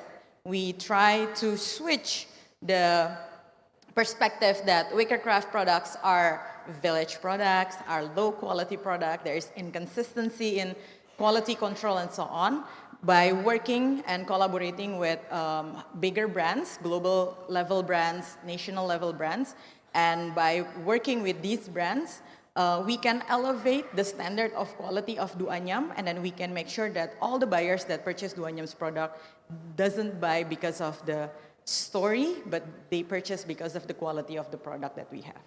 And 100% of the product that Du Anyam has are B2B, because we work with 1,600 women, so it has to be purchased in the huge number. And that also means that there has to be innovation to make production in the huge scale of production. We also try to work in conservation. Why? Because we make sure that when there is a big when there is a big production, there has to be huge number of raw material. And we've been working for over a decade in the villages that we work at, and we want to make sure that there is a consistent supply, sustainable supply of the raw material that that we can source for the production. And we've received a lot of recognition from national level, global level as well. Why do we do this? Because through this recognition, we can aim for partnership. What type of partnership? Does it always have to be commercial? It's not always commercial, but it can also be in a partnership in innovating in product design, for example. How can we fit the most product in one container to achieve the most cheapest logistic cost by fitting the most product in one container, for example. So these types of partnership can come once we have that trusted brand, that transparent brand that we have, that we work in these areas with the community that we work with. And since the pandemic was 2020, 2021, we've received a lot of demand for Du Anyam's model in working in different villages until the market demand, and then how these other small, medium enterprises like Du Anyam in remote areas like East Nusa Tenggara, South Kalimantan, can use the success story or the system or the standard that Du Anyam has. They want to copy, they want to learn on how Du Anyam does it. Working with 1,600 weavers in no factory, there's no machinery involved, but these are all industrial home-based products. So during the pandemic, in a way, it made it easier for Du Anyam to share the standard that we have, the knowledge that we have through online sharing sessions. And we saw that 2020, 2022, that the demand has grown not only in sharing informally, but we've decided that we can actually make this demand on making available Du Anyam's system or way to work available in a more formalized, documented, structured system standard for other SMEs. So in 2021, we decided to build Du Anyam's company, sister company, which owns the case studies, the success factors of Du Anyam, and we incubate other SMEs all around Indonesia, especially in areas that are very similar with area where Du Anyam is working. And we've been partnering with different organizations such as private sector, universities, NGOs, international agencies, and so on, to make sure that we can build more Du Anyam with system, with structure in different areas of Indonesia. And we've seen that it has been quite difficult when we want to adopt technology with these small, medium enterprises around Indonesia. We've seen that the access towards consistent education or access toward consistent information on how to build your business, how we can have the right tool to support our business, be it bookkeeping, be it payment, for example, for our day-to-day operation. That has been very difficult for the small medium enterprises that Creology has met throughout since 2020, 2021. And we've also seen that the entrepreneurship ecosystem has been very difficult, especially in remote areas of Indonesia. You see a lot of entrepreneurship trainings happening by governments, by NGOs, and so on. But then what happens after the training? What to do after that? How can I leverage more? What if I have a follow-up question? What if I find more difficulties once I implement and apply the trainings on my day-to-day business? So what happens after that? How can I connect to all the parties or all the other supporting systems in the entrepreneurship ecosystem, the enablers? How can I connect to them? How can I ask the right question as an entrepreneur, for example? So that has been quite a lot of the challenges of our small medium enterprises that Creology has met throughout the year. And we've also seen that it has been quite difficult for these small businesses to actually scale up to increase their businesses due to the limited resources of channel that they have. Because the limited time that I have, so these are some of the achievements that Creology has done. We focus on incubation. We also focus on digitalization throughout the incubation itself, throughout the supply chain of MSMEs, micro, small, medium enterprises, and we also make sure that there is market access towards the small, medium enterprises that we work at.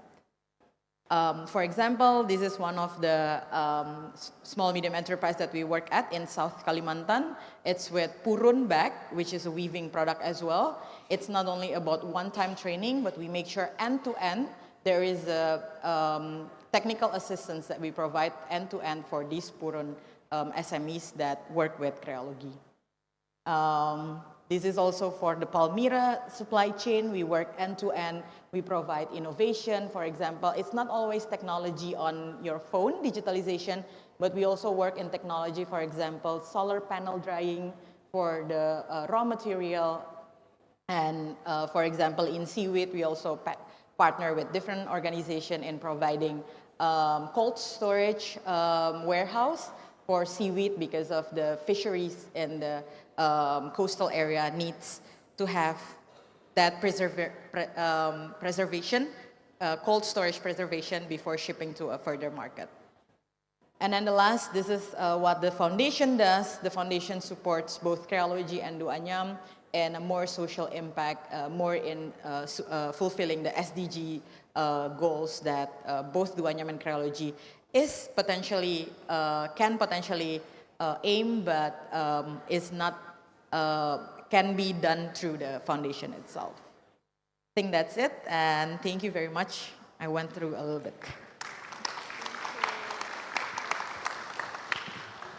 Thank you, Ms. Hannah, for your inspiring presentation.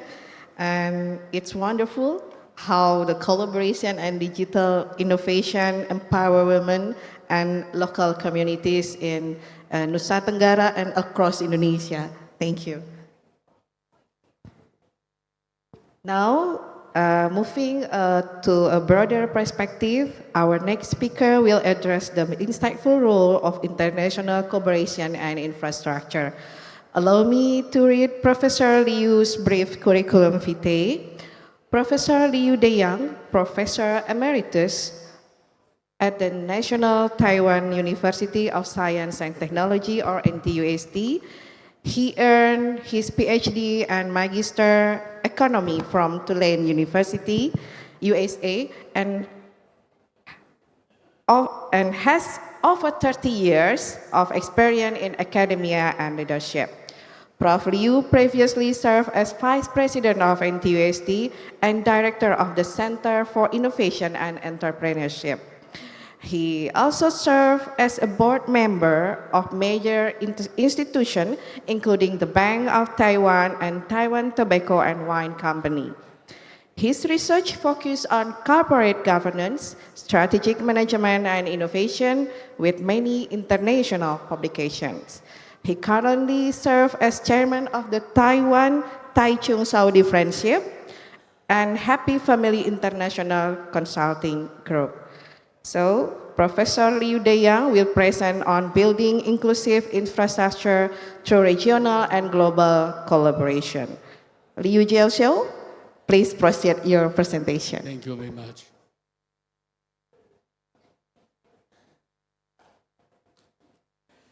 Thank you, moderator, and our, presenter. Good morning, ladies and gentlemen. It's been my honor to come to your university. Although this is my first time here, but actually I've been in Indonesia for more than 10 times for the past many years. Today, I would like to share some of my observations and thought about digital technology in terms of AI, in terms of equity and inclusion. Especially, I'm from academic,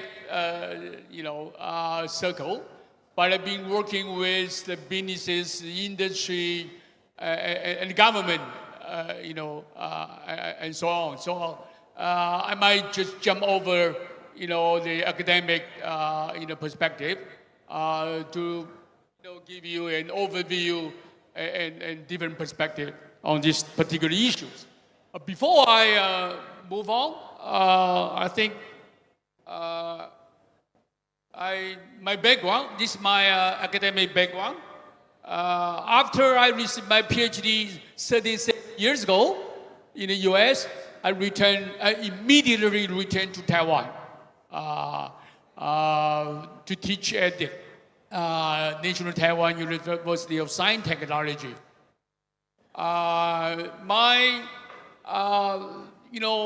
Because I've been working very hard, honestly speaking, for the past 37 years or 33 years as a professor. So I hold a lot of title. I'm doing a lot of work. This is just part of my experiences, so that's make me always busy. Okay, forget about all these things. The most important thing today is I would like to share technology, especially AI. I think two things are most important for us from a national perspective, from an industry, from the businesses, from a personal, as an individual perspective, that are digital technology, in particular AI, artificial intelligence. Besides, the ESG, environment, society, and governance, so-called net zero emission, are both the most important and most challenging issues facing today's modern history. So today I'm not going to touch about ESG or net zero or climate change. That's certainly a big picture. I just happened to give it 7 hours talk at my university last week. They were focused on AI, the new technology. I just heard today, this morning, from yesterday after this announcement by Nobel Prize Foundation that 3 economists just received the 2025 Nobel Prizes in economics. And the main contribution from all these 3 senior economists they are working on how new technology, in terms of innovation, in terms of creative destruction, and so on, to drive to the sustainable growth. Indonesia has been doing very well in terms of sustainable growth, in terms of economic growth. That's certainly a good sign. I expect more to come, more growth, more fast growth are coming in the years to come. So AI become the most important new technology development nowadays. I think every one of us, including you and me, although I'm retired, but I'm still learning every day because I have to face many people, governments, businesses. They keep posing questions to me, how can we do this, how can we do that, and so on. So keep learning, especially like an open university like yours, certainly make us never stop learning. AI is the newest technology we cannot avoid, right? So, pandemic certainly is a big, challenges and so on. But we are glad that we already gone through that period. But because pandemic, so make us understand that digital technology, actually the internet, access and skills certainly cannot be avoided if you want to survive. And AI, the same thing. AI just the newest technology, they compose of all the internet, all these new technology ingredients we are facing now, right? And important thing is, just as the OECD, the latest papers show that the digital technology can help make education more equitable and inclusive. However, we all understand that different, ethnic background, different, area between urban city and rural areas, and many disadvantaged group or minority or underserved group, they don't get enough resources. They don't get a chance to learn this new technology. That's the inclusion issues. If you look at many, research report and papers by World Bank, by World Economic Forum, by UNESCO, and so on, and many researchers, we all emphasize how important of AI's technology in terms of equity and inclusion. All right? So every person and industries has no, reason, it's no way you can avoid that. All right? So use it effectively. And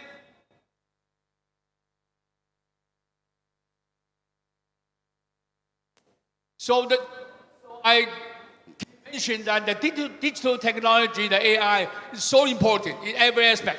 Okay, there's internet access. We need to train the people, have the skill use.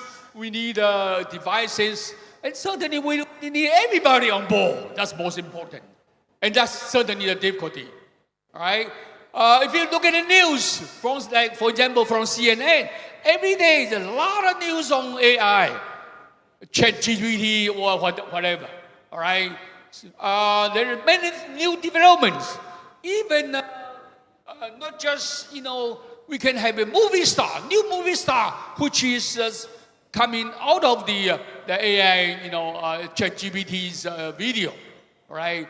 Certainly, a lot of the issues facing us to resolve as well, right? Look at the first one, the new AI agents, right? drive many Hollywood actress crazy because this is new. This is nobody, but it could be anybody, right? Harvard Business Review even mentioned AI not just a tool for productivity, for efficiency, but also becoming a companion, a coach. What it means by that? I mean, because the technology is there. They serve you, 7-Eleven, 24 hours a day, so you can use it anytime in your convenience. Okay, this is the research I have a business review. All right, there are more than 100 functions. But the ChatGPT, now it's like a human. It even beat us in every aspect. You know what? Because ChatGPT composed of 100 million books. 100 million books material. Nobody can read 100 million books for you in lifetime, right? So everything you like to find out, go to ChatGPT. They'll give you, a very interesting, response and answers. But the big thing is, make sure you can, you know how to ask the right questions. So nowadays, asking the right questions become the most important thing for students. And then how, as a teacher, how can we assess the students' performance? Because students can use ChatGPT and do it much better, answer as you expected. So I think it's important is the student, we can ask students, they can have the, person-to-person interview, person-to-person's, discussion or Q&A. That certainly become very important. So I think because this new technology development, so which make us, we have to change the way we work, change the way, we teach those students. And also the big problem, another big problem is many people might out of work. Just a couple of weeks ago, I think, the Microsoft laid off 900 engineers. Why? Because all these engineers, they lag behind AI. So Microsoft said, oh, no, gone, you are not belong to us. Things like that. So many big things, as I said, AI now is learn faster and even has more capabilities than we do as a human. So that become our, huge threat, I would say that. Look at the AI can do many things, number one, many things. So that means if you're working on the job, in this job description, you probably will be gone out of work, quite soon. And the nightmare is, look at the nightmare. Those are the people who might lose their job very soon. Yeah, because AI. If you lag behind, then you're gone very soon, though. All right, and say in 100 million books. Yeah. However, AI is machine learning. It's machine actually. How we can beat machine? Machine can cry. Machine doesn't have emotion. Machine just like you ask them something, they give you something in return. So all those counseling or cultural, emotional things, the machine just cannot beat us. So that means that makes me feel that EQ, emotional quality, is much important than intellectual, intelligent equality. That means nowadays we probably have to emphasize EQ, not just IQ. So the knowledge from the books, The knowledge from Google, from website, I think become less important. The important thing is so you can be patient. You can be, the good listener as a leader. You could have empathy to others. I think the EQ becomes very important from this perspective. Yeah? So as I always said, to be a good leader, EQ is very important. All right, because time is running out. But big problem for AI is what? I think three issues. Number one is inaccuracy. You never know whether exactly everything generated from AIs are correct or not. Not necessarily. Like you can generate a lot of fake video, a lot of fake news, right? So be careful. So that means we also have to know enough. We also have enough knowledge to judge, to tell whether this information from ChatGPT and so on are correct. So we still have to study. We have to expand our knowledge. We have to create interdisciplinary knowledge in order to tell the cybersecurity issues, the privacy issues. Those are the very important issues. However, nothing has been solved for now because the new technology development just run too fast. Just about less than 3 years, we have many thousands of millions of users using this stuff, right? All right. So a lot of the losses as well, because a lot of cheating, the fraud, and so on. Because many the information could be fake. It's not correct. But how can you tell that? That's become crucial, right? Okay, many jobs will be gone, already gone. We've been very careful, right? All right, again, 300 million jobs. These are jobs which is most vulnerable. I just mentioned a little while ago. These are less vulnerable. Look at all the operator. All the operators become the future, promising job though. Because what? You have the skills, yeah? So that's important. I think the U.S. government just realized that they need to train. They need to train more engineers. They need to train more technicians, right? So that's the reason why, all right?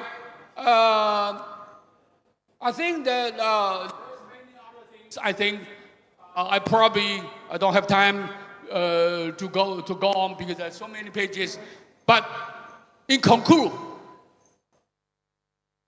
the digital equity and inclusion, especially in terms of AI, is near to us as a nation, as an industry, and businesses, as an individual. We have to, accept these challenges. We have to learn from them. How? I think that if you're the big company, certainly would like to invite all your supplier to join with you to provide resources for them, and then as a partner, just the Taiwan's TSMC, that world #1 chip manufacturing company do it. So there are many Taiwanese companies, because they have enough resources, and so they know not just the company itself, but all their suppliers are all together, work together as a group. They share resources together. By the same token, as for the university, especially like yours, I think that all the branches which share resources together, right? And then try to take advantage of this new technology development, and also not only the city or the rural areas or disadvantaged group. Everybody, we have to bring everybody on board. That's an important issue of inclusions. All right. I'm sure that Indonesian government or university and your leadership has recognized as the importance of this new technology development. All right. So let me just stop my presentation for now. Then later we may have more discussion. Thank you very much. Thank you. Thank you very much, Professor Liu. Professor Liu shared many essential points about generative AI and also digital equity. We really appreciate for your effort in preparing slide 78 slides. Thank you, Prof. Liu. CCNI. due the time constraint. Sorry. So, next we move to the third presenter in this session, Professor Darmanto. Before his presentation, allow me to share a brief introduction about Professor Darmanto. Professor Darmanto is senior lecturer and scholar in public administration and governance in Universitas Terbuka. He completed his master degree at Simon Fraser University in Canada, doctorate in administrative science at Universitas Indonesia. Throughout his career, he has held several leadership roles at Universitas Terbuka, including head of the postgraduate program, actively involved in research on public governance, bureaucracy, and digital transformation. He has presented at various international conferences, including ICDE, APA, INNODL, and author keywords such as bureaucracy and public governance, digital transformation, and public governance. Today, Professor Darmanto will present in inclusive digital transformation as public policy, building equity through collaborative governance. Prof. Darmanto, the floor is yours. Thank you, Mbak Vivi, Mbak Karab, dan Prof. Liu. Till morning ya. Good morning, everyone, ladies and gentlemen. My name is Darmanto, like Mbak Vivi said. Maybe I would like to present of my background in public policy. So it's very different with the first one and the second one, in the practice and also the AI from Taiwan University. Please, the slide.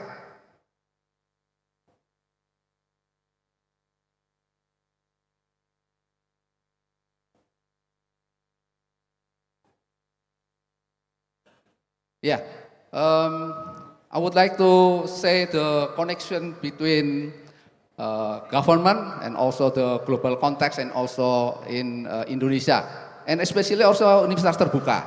So if we know the context of the global, we know there are 1/3 of the population in the world are currently not online. So it's very difficult in the world to increase about the digital age or digital technology, because 1/3 of population in the world are currently not online. And also there is the biggest gap between internal in the income in low income countries is about there are 27% that still online. In the undeveloped country, there are 27%. So the problem is about the high expenses, and then limited literacy and unequal access to infrastructure. That is the main causes of the problem in digital divide. And this is correlation with the SDGs. So about the digital inclusion is there are 4. I can get this 4 in SDGs areas. In the 4th, about inclusive digital infrastructure spending innovation. And the number 9, spurring innovation connectivity is very bad. And the number 10, digital as social justice, and number 16 about technology reinforcing public participation and transparency. So about the global context and SDGs is very related each other, and we are in Indonesia should know about the relationship between global context and SDGs, especially in Indonesia context.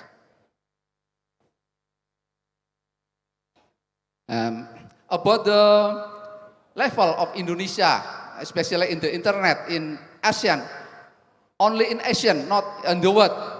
How we can see about this position of Indonesia?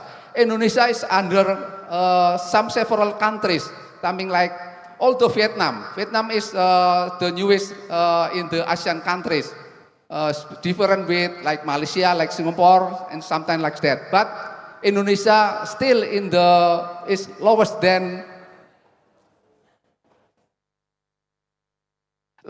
Vietnam. Yeah, maybe if we can look at this slide, Indonesia is only have 69.2%. This is very different with Brunei. Is all of the people in Brunei have 99% have internet. It's very different with Indonesia. But maybe Indonesia just upper than Laos, Cambodia, and Myanmar. I think it's very bad for our country because the internet in Indonesia is very low. Maybe I can look at the slide here. In Indonesia, yeah, thank you. In Indonesia, if we can see about the different region in Indonesia, we can see about the location in Papua and Central Java and Yogyakarta is very different. So we know in West Java or Central Java is very different with Papua. Papua is very low, about 64.3% has disparities. Yeah. About internet access is different with Yogyakarta. Yogyakarta is the highest one, about 88.7%. But about the male differences between male and woman, yeah, male and female is also different. We know the male is have 79% compared to female about 75%. And if we look at the household computer, the ownership, so only 18% the household have computer ownership. So it's also very bad to our country, how we can improve the household to have the access in the internet.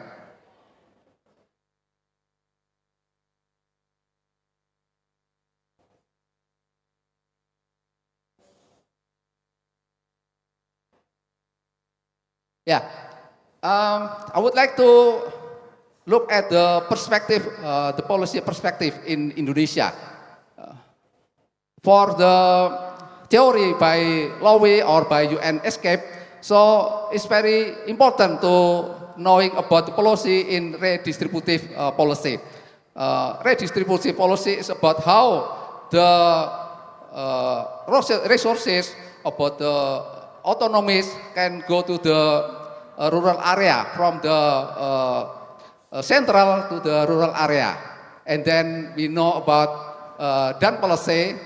It's very important to knowing about three aspects in the policy evaluation, how the effectiveness about the justice and about the participation. So if we look at about the digital transformation or digital equity, we must know about the effectiveness of the program or the policy by government, how we have the opportunity to have the internet access, something like that.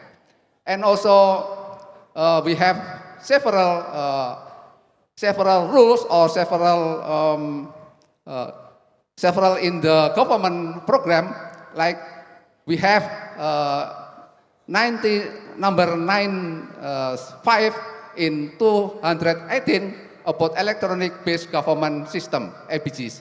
So this is very important how the system in the government can improve the electronic. And also in the law number 2022 about personal data protection law, how we as a personal can be protected by some bad influence from other, something like the other countries or other problem. And we know we have the roadmap in 2045 how we can get inclusive digital and also society digital. And there are three aspects also about the challenges. How can we solve problem about the barriers to digital equity, and also how we can the opportunities about the highlights the major opportunities from digital policies. So this is something the same with the policy evaluation by Dan, yeah, about the efficiency, about innovation, about global competitiveness. So we need for multi-sector, like other speakers say, that we must cooperate with other stakeholders, tapping the government, private sector, society, to achieve digital society. And from the public policy perspective, we know about the collaboration between stakeholders, something like we have knowing about the role of central government, the role of local government, the role of private sector, the role of media, academic, etc. So in the digital collaboration, that factor is very important for us. We know about the Indonesian cases. So we have digital innovation. Maybe we have several digital innovation, but I just take three aspects. That is digital village program. Maybe like in the East Timor or East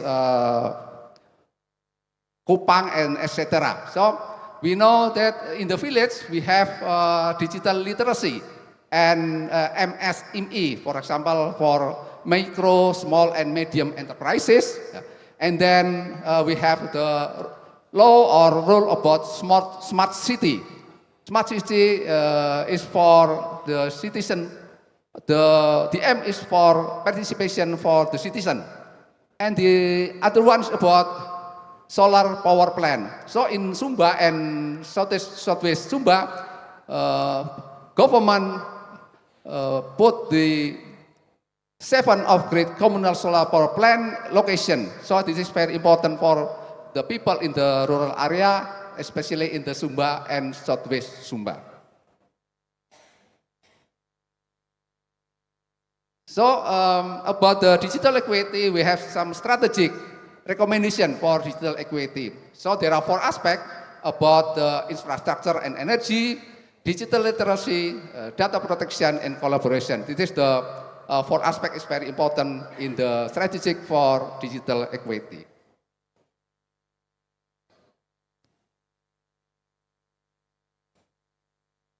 Wait.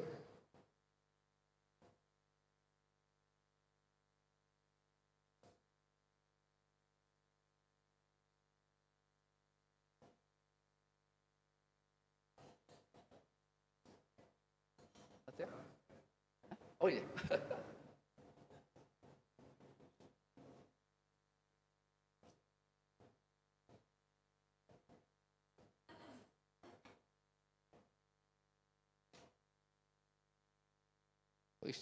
Sorry. Yeah. Yeah, especially for Universitas case, there are 3 aspects about Universitas Terbuka and also the digital equity. We know that UT has 760,000 active students. So this is the number of alumni, and also the number of alumni is about 2.5 million people. She is the big alumni in the world, I think. So also UT is the largest open distance learning university in Indonesia, and even one of the world mega university. For what about the contribution to digital equity? UT have the Salute or UT Service Center that is support strengthens learning service in remote area, and the other ones about UT have online learning ecosystem that help reduce the digital divide. About the global lesson for digital inclusion in open and smart education, there are several cases in the world. I take 6, but maybe I would like to fast to explain about this country, like Finland. Yeah. Finland have digital education and equity in advanced economy, so special in advanced in economy by digital education. The other one is about Estonia. Estonia is near Europe, Eastern Europe. Yeah. So they have e-government focus on e-government and smart education. And in Africa, Rwanda, a small country in Africa, have community-based digital hubs. So maybe we can copy this program in Rwanda, because Rwanda have a community-based digital hub. Because Indonesia, I think there are diverse in the location from Aceh to Papua. So the Rwanda program in Rwanda, I think we can take this program.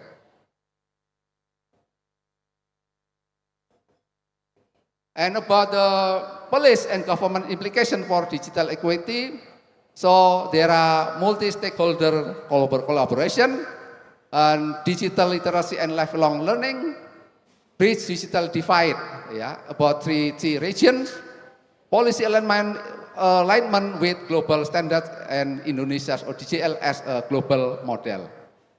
This is from the World Bank sources.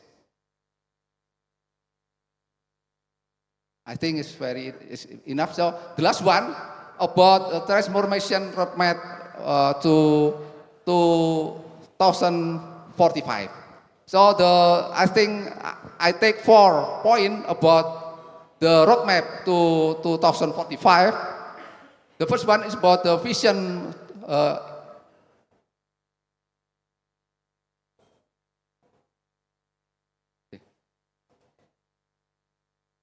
I think for the Indonesian golden vision in 2045, there are 4 steps. I think the first one is about vision in 2045, and also digital transformation as a strategic enabler. And then there are 4 pillars, that is infrastructure, governance, digital economy, and society. And the last one is about ABGS, or government digital to integrated and evidence-based governance.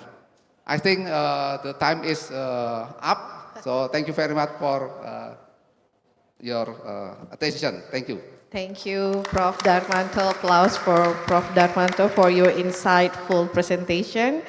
The inclusive digital transformation can serve as from a public policy and global lesson from Rwanda, Indonesia, India, and etc. Once again, thank you, Prof. Darmanto. Due the time limit, maybe we only accommodate 1 question from the floors and some from the online. And please kindly mention your name and question brief and clear. Committee will assist the participant, or I will, okay, only one, Prof. Committee, please select, help me. 2, okay, 4. Which one? Prof. Darmanto, and then from our student, okay. Please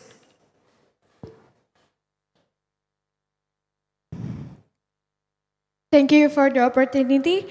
Good morning, everyone, respected professor and attendees.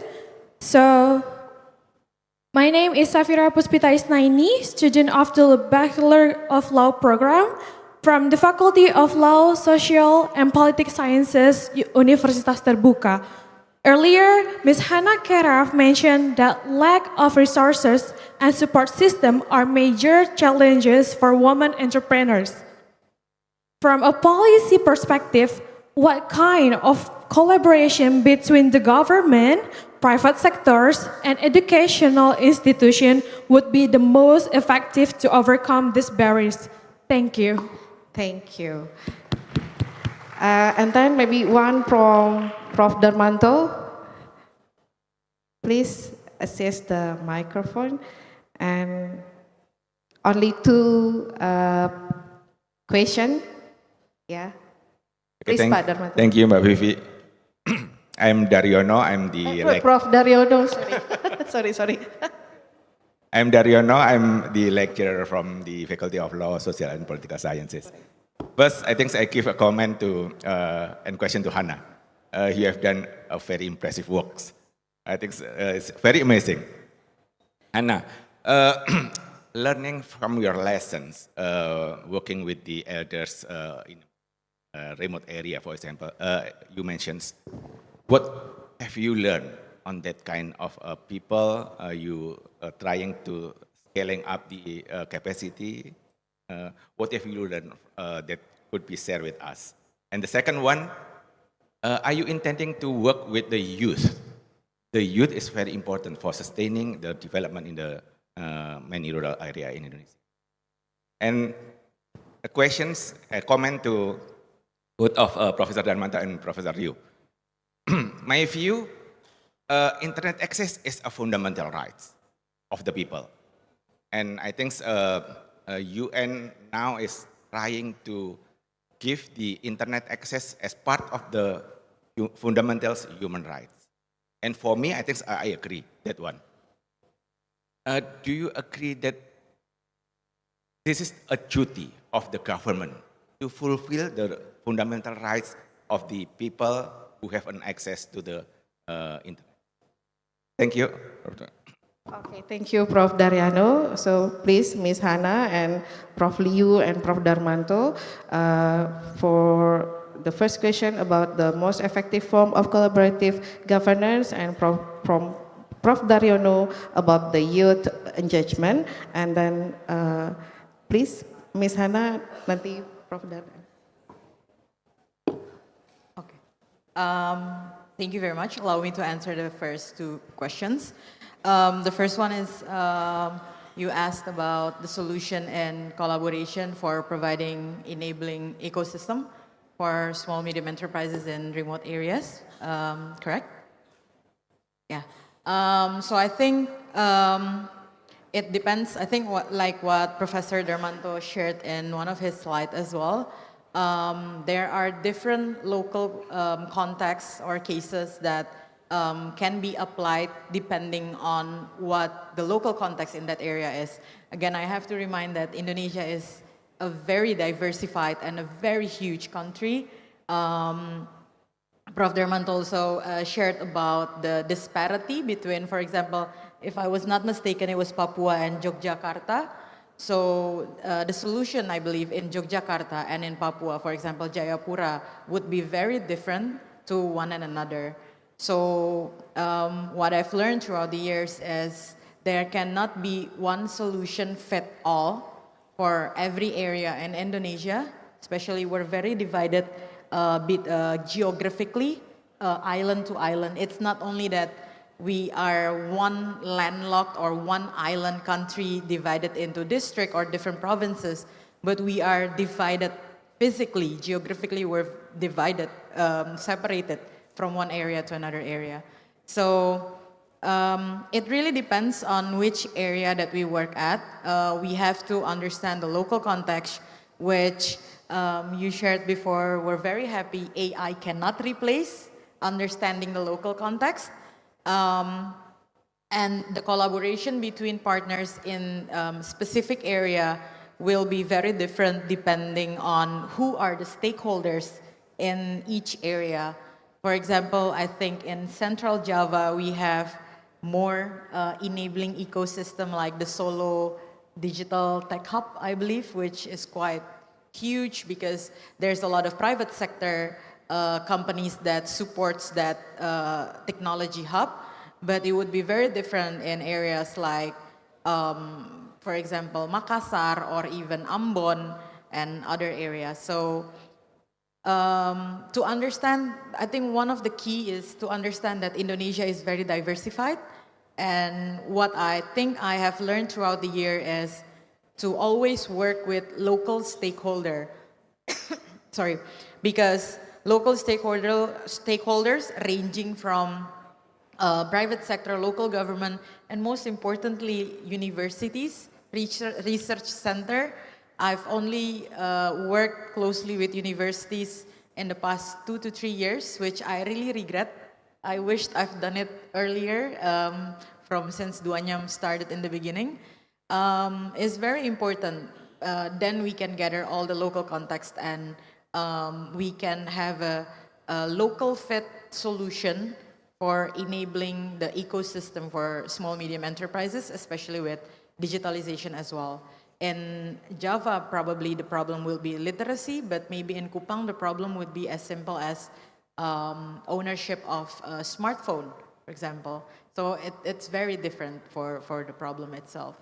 And that, I think, we should take in a very positive tone, which means that there's a lot of opportunities for us, especially the youth, to find different solutions in different areas of Indonesia. Thank you. And then the second one, Prof. Daryono, for the questions on what I've learned throughout the years. I think to be fit also in the context of universities, I think what I've learned is when it comes to technology, digital and including non-digital technology, I've learned to work more with universities. I think that's what I can conclude now after working in remote areas like East Nusa Tenggara, Papua, South Kalimantan. The reason being there's a lot of resources in universities that can be tapped into by industries such as Duanyam, such as Creology, that haven't been tapped before, I think. And I've also talked with quite a lot of researchers, especially in the past year, that they have a lot of interest in research and development for the right solution for industries, especially in the areas that we work with. So I think working with universities has been more vital and crucial for small, medium enterprises like Let's start with Universitas Terbuka, Ms. Yes, Hana. yes, very open for it. Welcome. Okay, thank you. And please, short comment, Prof. Liu and Prof. Darmanto. Okay, thank you. I think 2 points I would like to make. Number one is, in general, that the public and private partnership certainly become crucial. We definitely leave no one behind, right? Because this new technology, goes too fast. So if we don't catch them, immediately, we will be, just out of the work, out of your career, and so on. So that's very important, right? Number two, I think, in Taiwan's case, the government, particularly the Ministry of Education, Ministry of Science and Technology, they have their overall strategy, right? Make sure that this AI, make sure this digital technology can be spread out to all the research organization, all the university, all the school, from the bottoms up, right? They provide resources, right? A lot of project or AI project we're undertaking right now, right? And the industry also is very worried about this development, particularly small and medium enterprises. So again, also one of the government Ministry of Small and Medium Enterprises, they also try to mobilize a lot of private consulting company groups, to help small medium enterprises, right? And above all, I think one interesting observation I've seen in Taiwan is the leading companies for almost every industries, they're going to take care of their suppliers. Yeah, make sure that the value chain, each one of them does not left behind. And the leading in the company, they have a lot of resources. They bring all their suppliers on board, all right? And that certainly becomes so important. I believe Indonesia has a lot of this leading, company in many industries.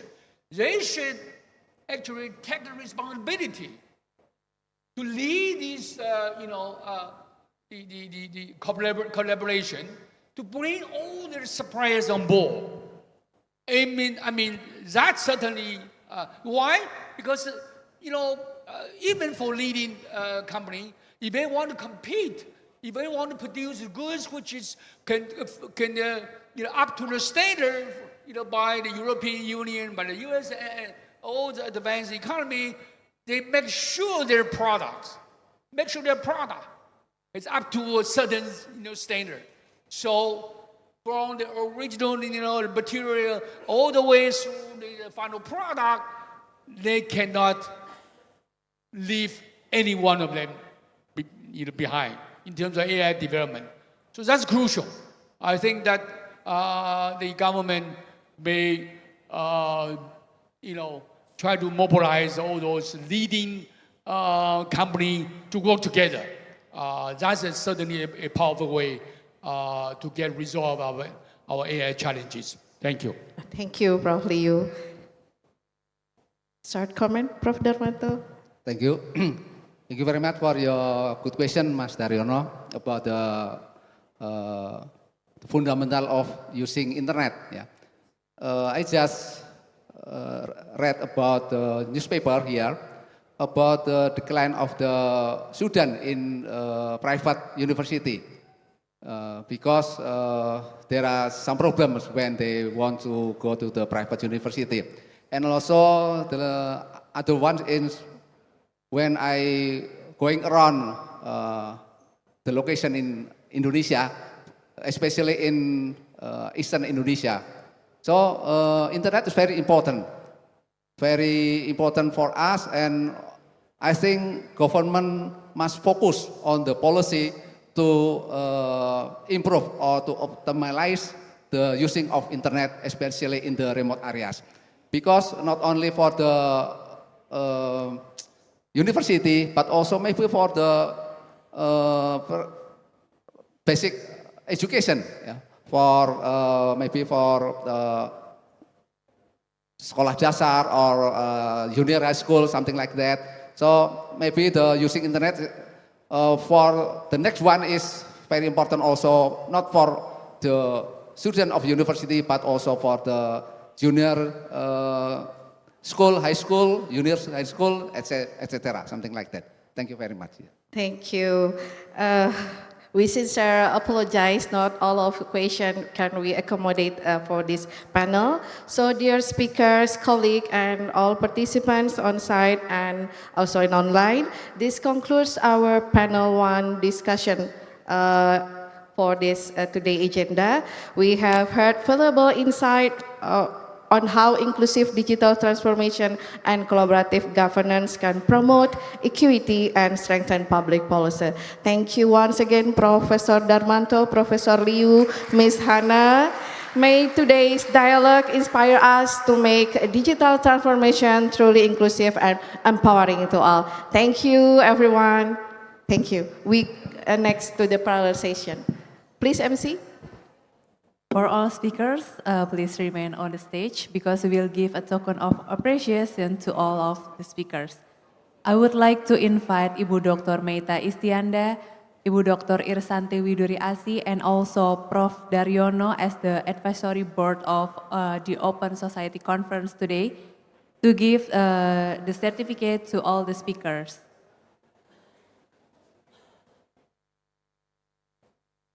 So the first one, Ms. Hana Keraf will be given the certificate by Ibu Dr. Meita.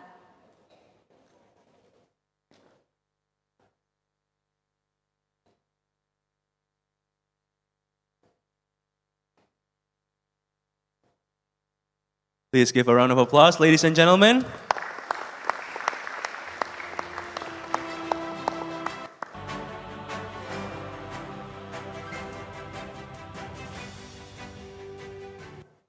Okay, the second one, Professor Dr. Liu Tayang will be receive the certificate from Ibu Dr. Irsanti Widuri Asi.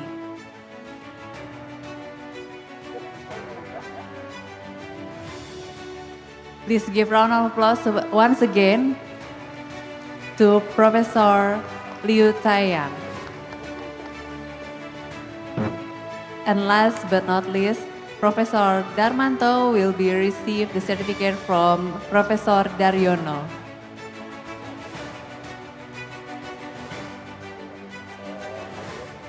Please give a round of applause, ladies and gentlemen.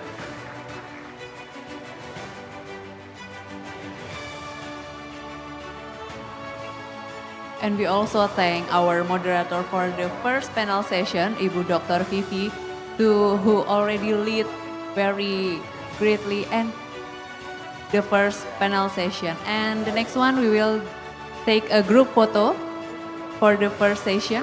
Yes, so we can commemorate this moment, right, Dwi? Yes. Yes. So everyone could please line up so we can take a group photo to commemorate this first Perhaps the panel. certificate. Okay. Yeah, you can show the certificate, please. Camera, ready? Give your biggest smile on 3. 1, 2, 3. One more. 1, 2, 3. Another round of applause, ladies and gentlemen, for this amazing moderator and panelists for today's first panel session.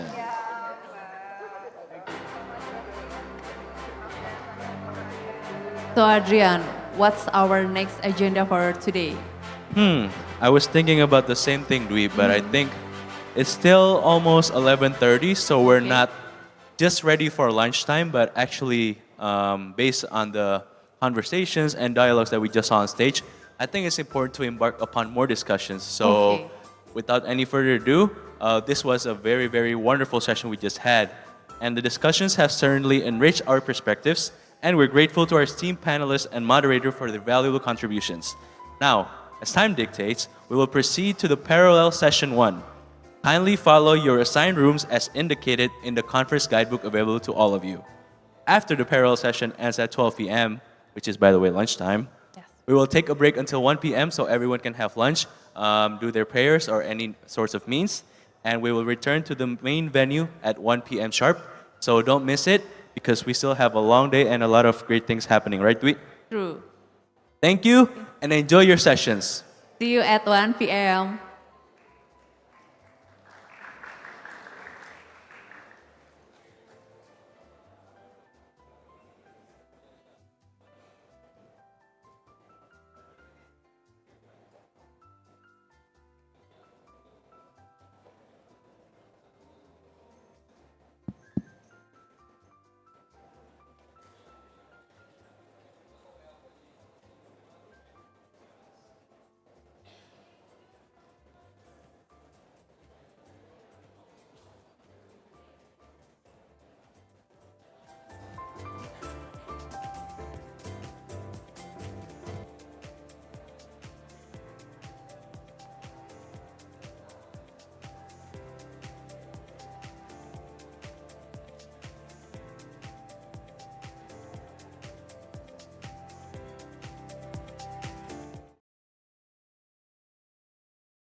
It implements a self-learning system.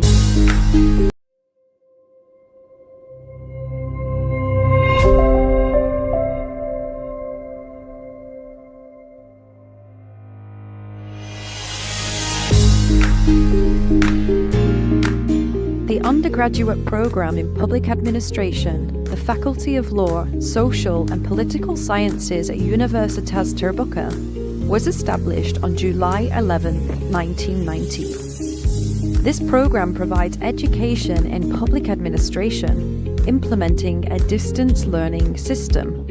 The effort to provide access to high-quality higher education in the field of public administration was initially aimed at practitioners, bureaucrats, and government officials at both central and regional levels. Therefore, various forms of collaboration were undertaken between the Universitas Terbuka and various government agencies, one of which is cooperation in providing access to undergraduate program in public administration for employees in various government agencies.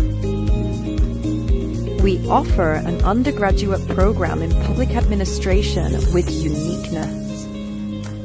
It implements a self-learning system with adequate learning facilities. The learning system encourages students to have proficiency in information, technology, and communication.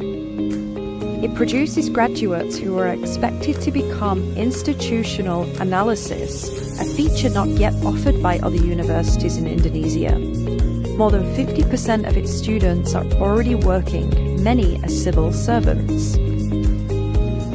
The undergraduate program in public administration has obtained an A accreditation from the National Board of Higher Education Accreditation and in the preparation for international accreditation. With the implementation of distance learning system, the undergraduate program in public administration provides learning materials both in print and digital form, and the learning assistance that consists of online tutorials, webinar tutorials, face-to-face tutorials, radio tutorials. Graduates of the undergraduate program in public administration have been proven to be employed. Based on tracer study surveys of alumni, 87% of alumni work in public institutions or government agencies and state-owned enterprises, and 9% of them work in private institutions. Let's pursue your studies in the undergraduate program in public administration at Universitas Terbuka as a public university. We are ready to assist in realizing your dreams.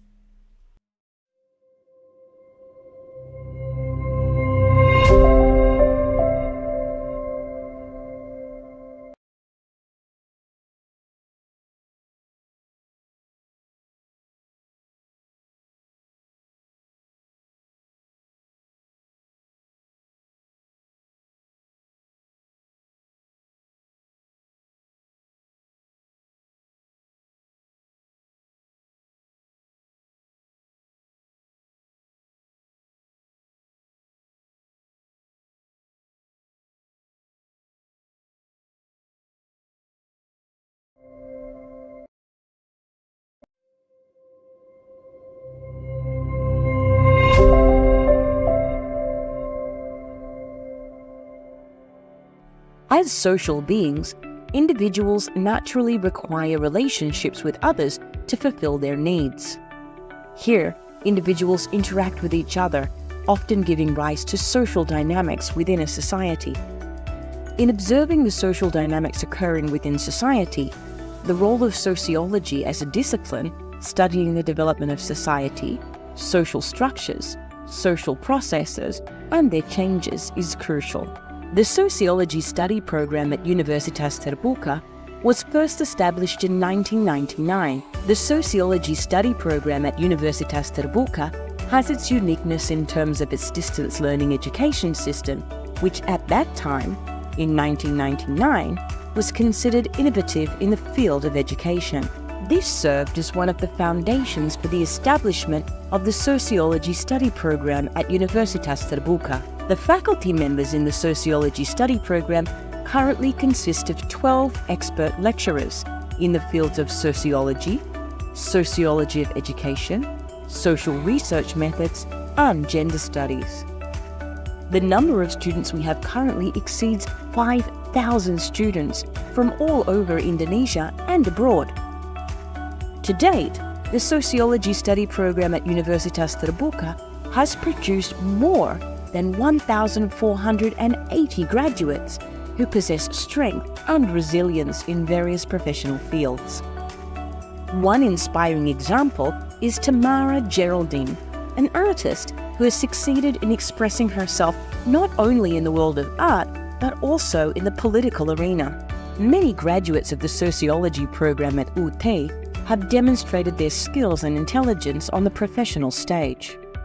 They are spread across various sectors, ranging from government, the private sector, the education sector, to entrepreneurship.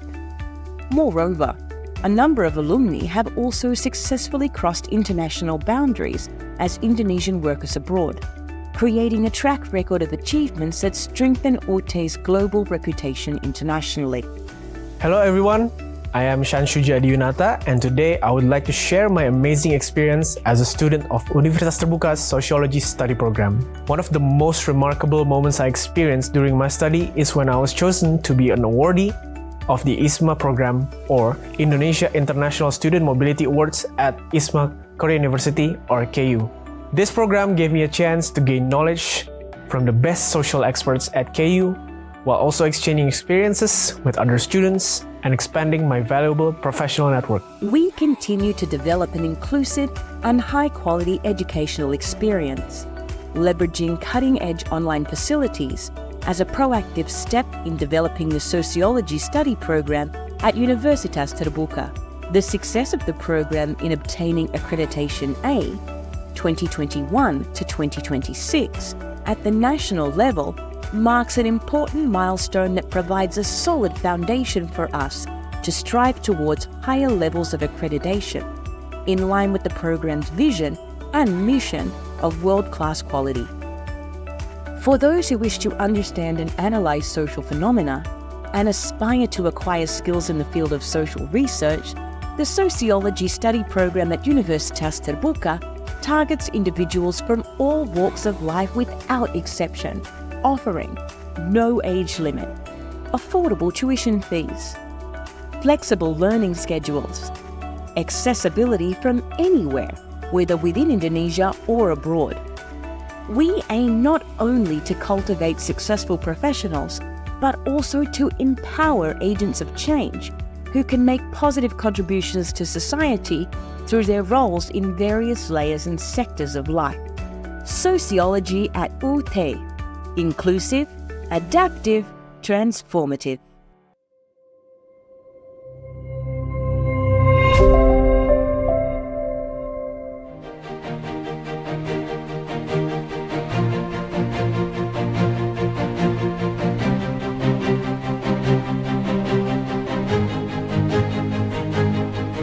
Welcome to the Faculty of Law, Social and Political Sciences of Universitas Terbuka, where the governance science becomes accessible to all. We are proud to present the undergraduate program in governance science, an intellectual journey that can be accessed from anywhere through distance learning methods. Here, there are no constraints of space and time for learning. We invite you to comprehend governance, public policy, and socio-political dynamics. The undergraduate program in government science was established on July 11, 1990. The undergraduate program in government science strives to deliver a quality program and produce graduates with excellent competencies in the knowledge and administration of government through the open and distance education.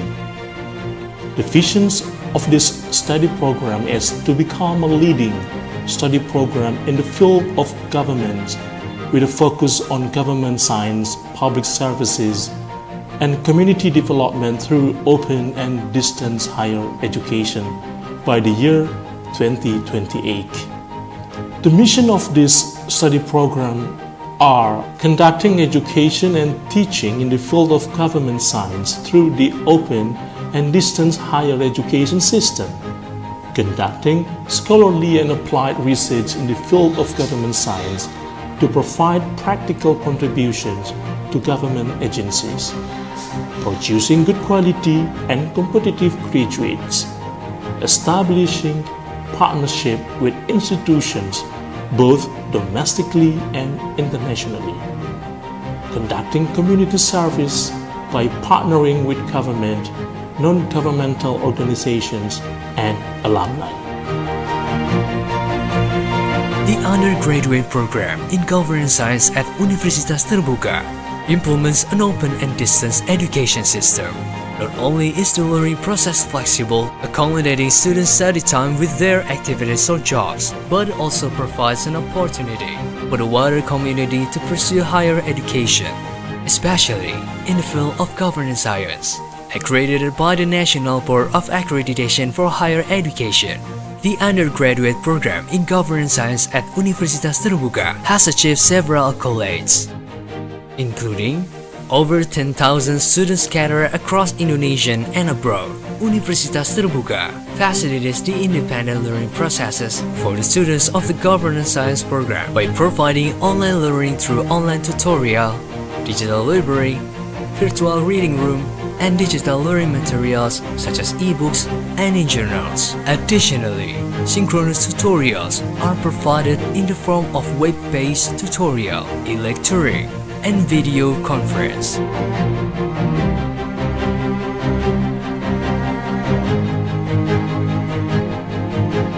The study program of government science maintains its quality by revising teaching materials every 5 years, by inviting experts and conducting workshops. The program also consistently conducts tracer study to evaluate the quality of education, enhance education quality, develop alumni network, and monitor labor market needs. In addition, the government science program collaborates with several domestic and international universities, local government, and the industrial world. Faculty members in the government science program routinely engage in collaborative research with faculty from domestic and international universities, also involving students in every research activity.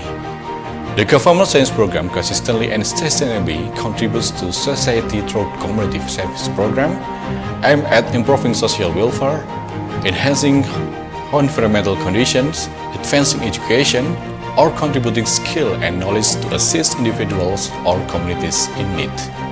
Let's join the undergraduate program in governance science at Universitas Terbuka, making higher education open to all.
The first speaker is Professor Dawn Menay from Cardiff University, UK, who will be representing online, live from UK.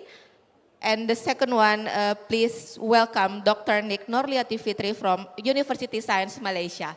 Please welcome Dr. Nick.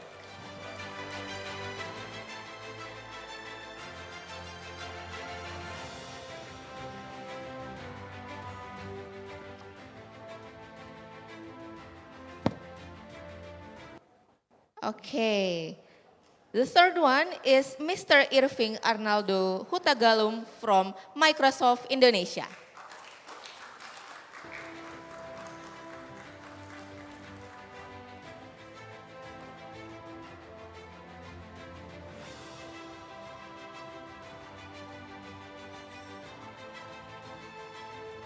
Okay, everyone.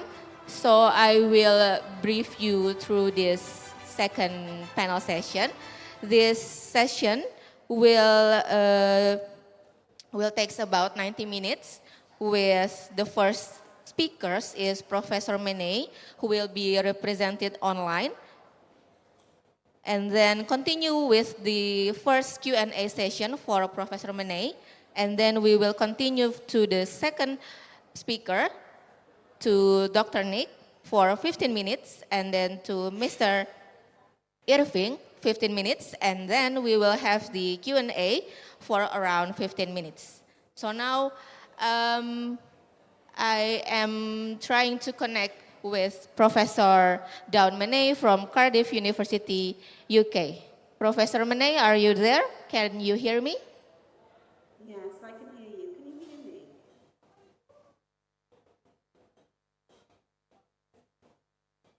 I am here. Can you hear me? Hello. Oh, hi. Hello, Professor Menay. How are you? I'm fine. Can you hear me okay? Okay, so it is good morning there. Am I correct? It is good morning. Yes. So I want to introduce Professor Dawn Menay to all of you first. Professor Dawn Menay is the professor of the Creative Research Methodologies at Cardiff University, United Kingdom.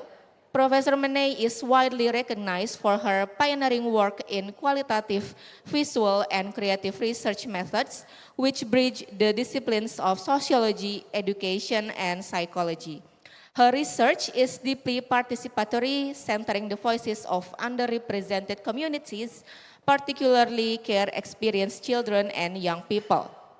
She also authored and edited numerous influential works, including Visual, Narrative, and Creative Research Methods, the Sage Handbook of Visual Research Methods, and her forthcoming book Sandboxing in Practice, Qualitative Interviewing with Sand, Objects, and Figures. Her scholarship has received multiple awards for civic impact and excellence from Cardiff University and the Learned Society of Wales. Today, Professor Menay will share insights from her presentation titled Innovations in Creative Research Methods, Insights and Applications. She will explore how creative methodologies have evolved in the digital era, particularly during the pandemic, and how these innovations can both empower and challenge inclusivity in research. Please join us, Professor Dawn Menay.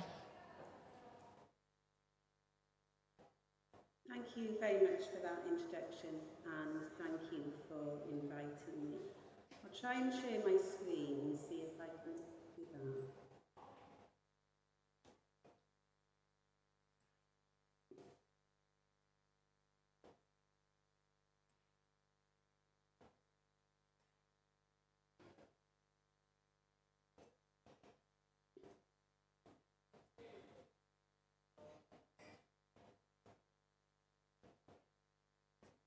Can you see my screen? I can't see it.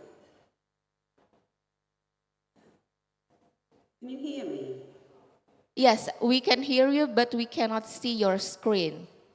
Okay. Okay, it is now. You can start presenting, Professor. Okay, lovely, thank you.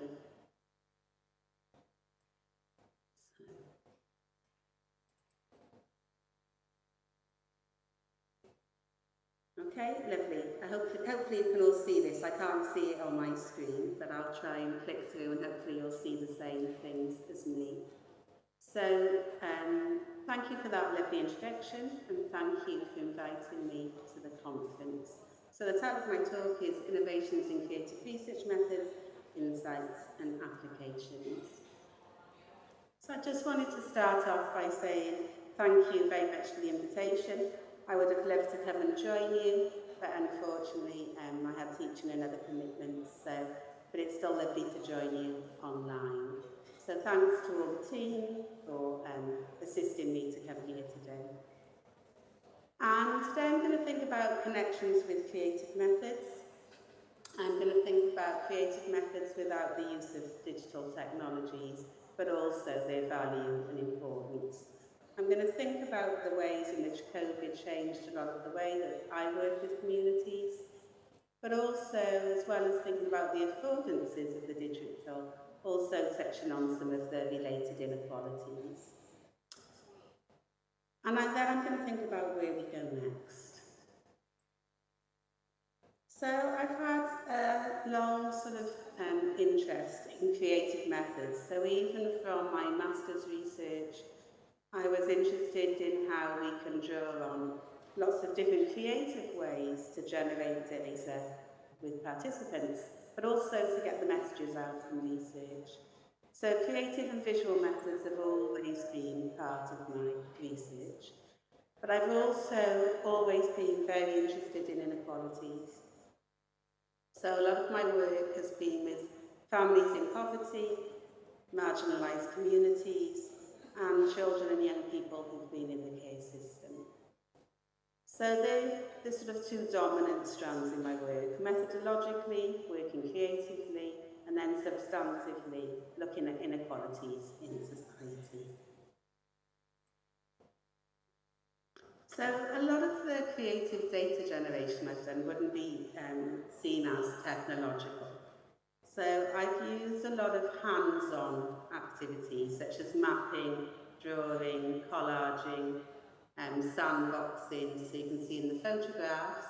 So with sandboxing, participants put lots of little figures and objects in a box of sand, and they answer a research question and tell you things about their everyday lives. And this is because a lot of my research is with, not on, participants. So I've tried to move away from this idea of the sort of experimental and research subject to think about participants and really centralising their views and subjectivities. So creative methods can engender that space for empathy and having a real understanding of other people's lives and perspectives. I particularly like creative methods and started using them initially to fight familiarity. So familiarity is a big issue in social research because we do a literature review before we go in and do our data generation. And through the literature review, and maybe also through our own experiences, we seem to think then that we know a lot about the area. So before we even go in, we're sort of deciding what's important to us. And then often we have these sort of pre-packaged questions that we've decided are important, but might not be that important for the person being interviewed. So when people use creative methods, it's an opportunity to quieten the researcher voice and centralise the views of participants. And because participants often make something over a period of time, rather than having quick-fire questions that they feel like they have to answer, they also have time for reflection and to defamiliarise from their own lives. So that time and space in the making helps them think more about their everyday lives and the questions that you're interested in the research. So I think that creative data generation has those dual benefits of fighting familiarity for the researcher and also defamiliarisation for the participant. So that's the type of work I've mainly been involved with: fuzzy felts, timelines, sandboxing, collaging, clay. In terms of data analysis, this is often something that isn't properly explained in research papers. So we'll often have a research paper that's got a small section on methodology and a sentence or two on data analysis. So there are no data analysis queries, and we all know that data analysis takes a significant amount of time and patience and concentration. But we don't always get those insights. So I was really pleased to edit this book with Helen Caro and Ali Roy to really think about what do research do when they analyse data. And there's been a lot of technological support in terms of programmes like NVivo. But in this book, a lot of, again, the methods were hands-on. So the analogue journey has an evidence wall. So if you've seen sort of crime programmes and they put everything on the wall, this is what they did here. So they put lots of data and lots of different things out on a wall to think about what was the story of the data. Jess Mannion has used collaborative creative analysis.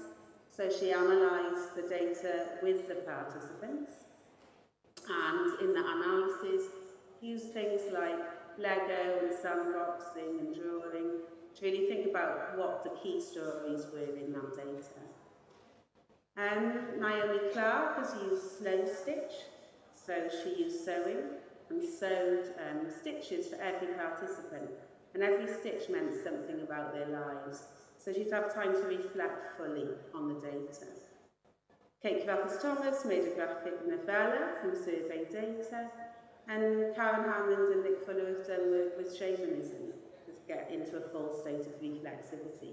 So there's lots and lots of creative ways to engage with data analysis, but the technological and the digital also has a role to play. So particularly when working with big data, so Stuart and Neil in their research work with a data set of 29 million words. And there you do need that support. You need those R programs for big data and Python to look at word frequency, visualization, and word vectors. So they were able to use these programs creatively to think about what was going on in the pandemic, how is it being mediated and communicated, and how a particular community is positioned.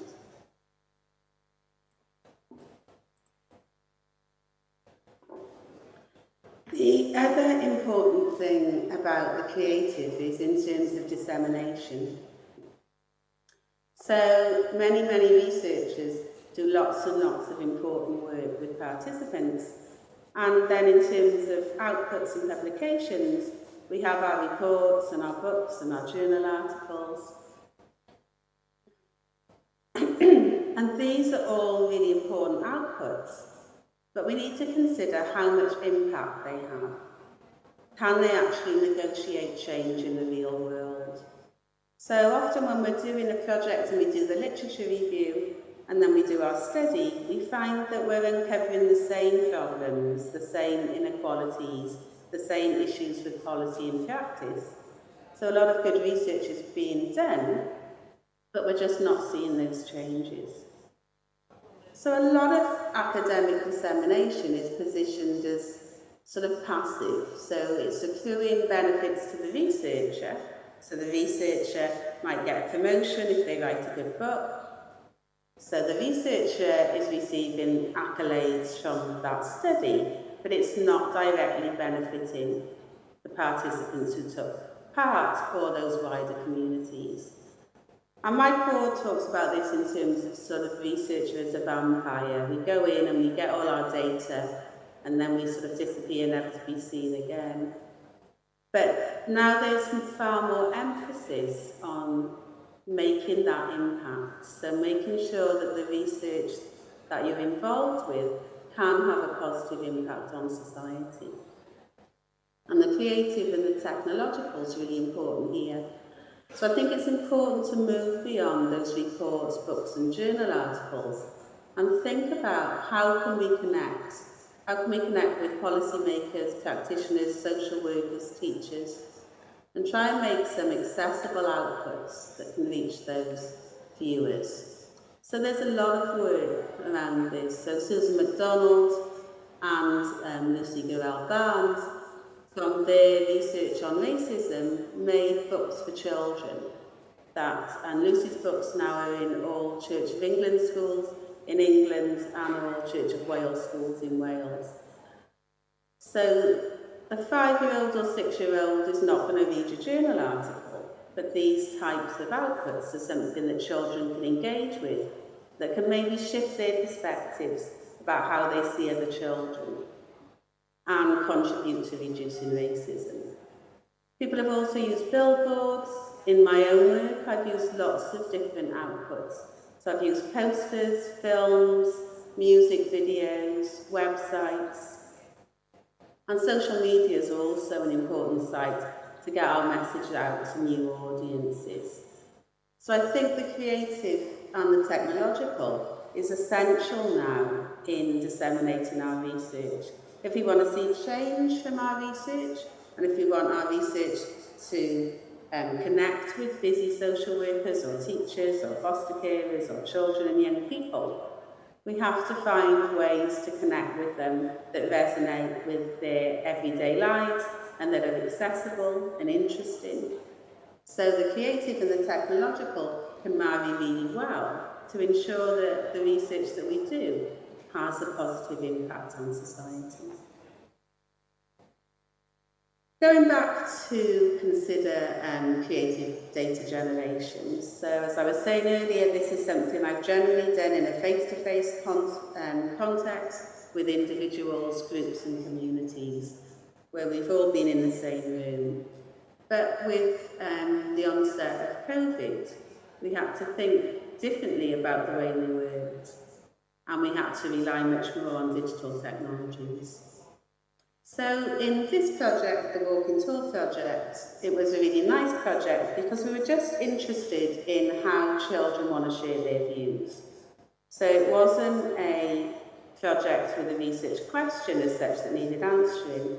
It was more methodological. So what's the best way to work with children? How would you best like to talk to researchers? The original intention of this project was to work with children in all-day activities and not involve their foster carers. So these were all children in the care of foster carers. But because of COVID, we had to change our plans. We couldn't meet with children face-to-face, so we posted lots of different activities out to children, like stone painting and other activities. And then the children rated these activities, and we did online interviews with children and their foster carers in their own homes. And even though this is not what we planned, there was a lot of serendipity in the change. So we found that children in their own homes seemed to have much more agency. They were much happier to tell us that the method we sent or the activity was rubbish or things needed changing. So rather than working with children directly, I think that this gave them a lot more agency to say what they thought. They seemed a lot more confident in their own homes with their foster carers. Where we would have excluded foster carers in the original design, it was really useful also to have their input.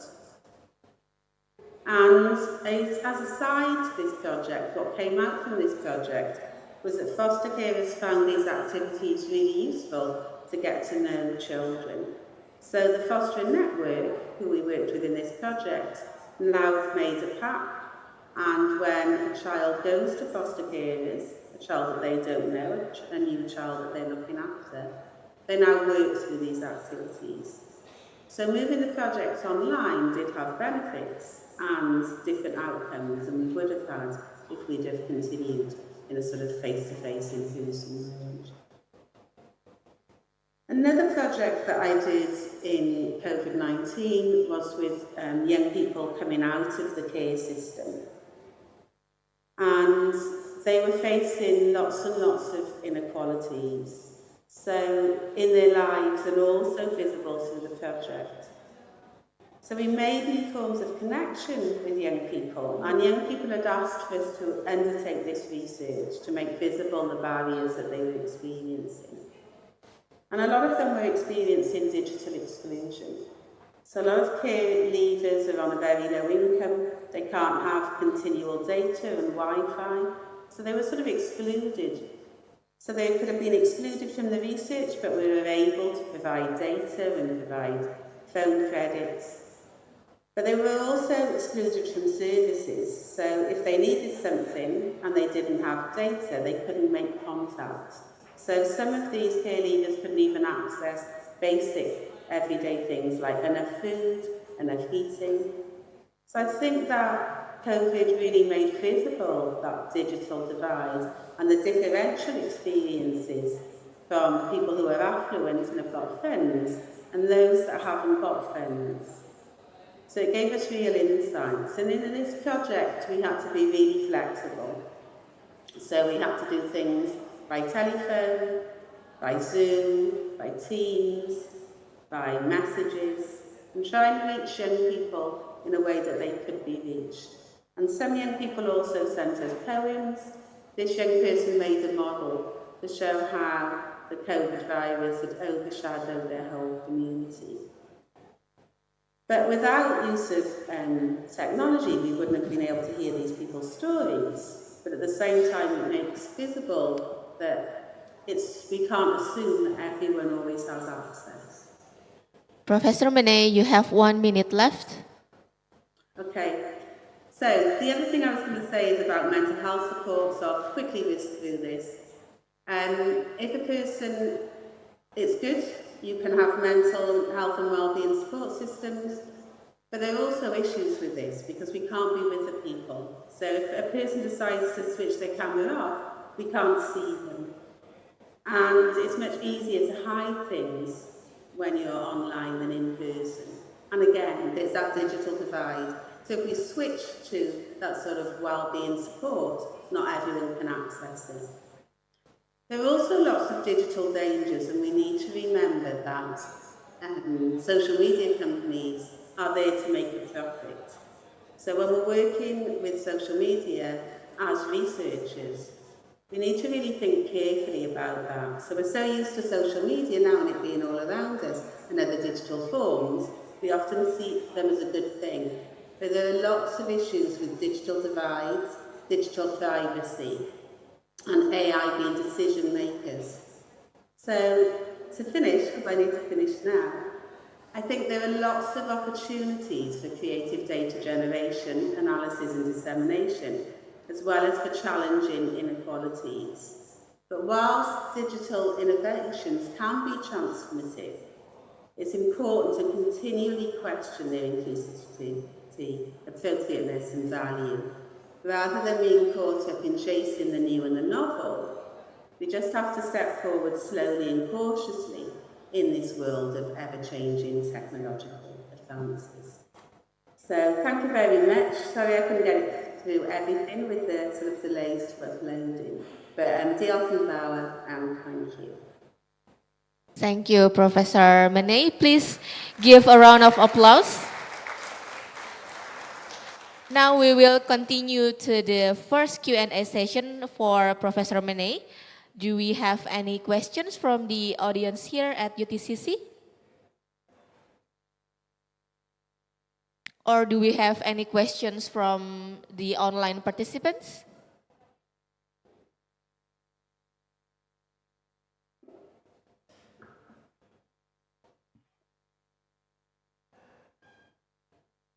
Okay, while we wait, Professor Mene, I would like to ask you, how can creative research methodologies, which is your expertise, contribute to digital inclusion, Professor?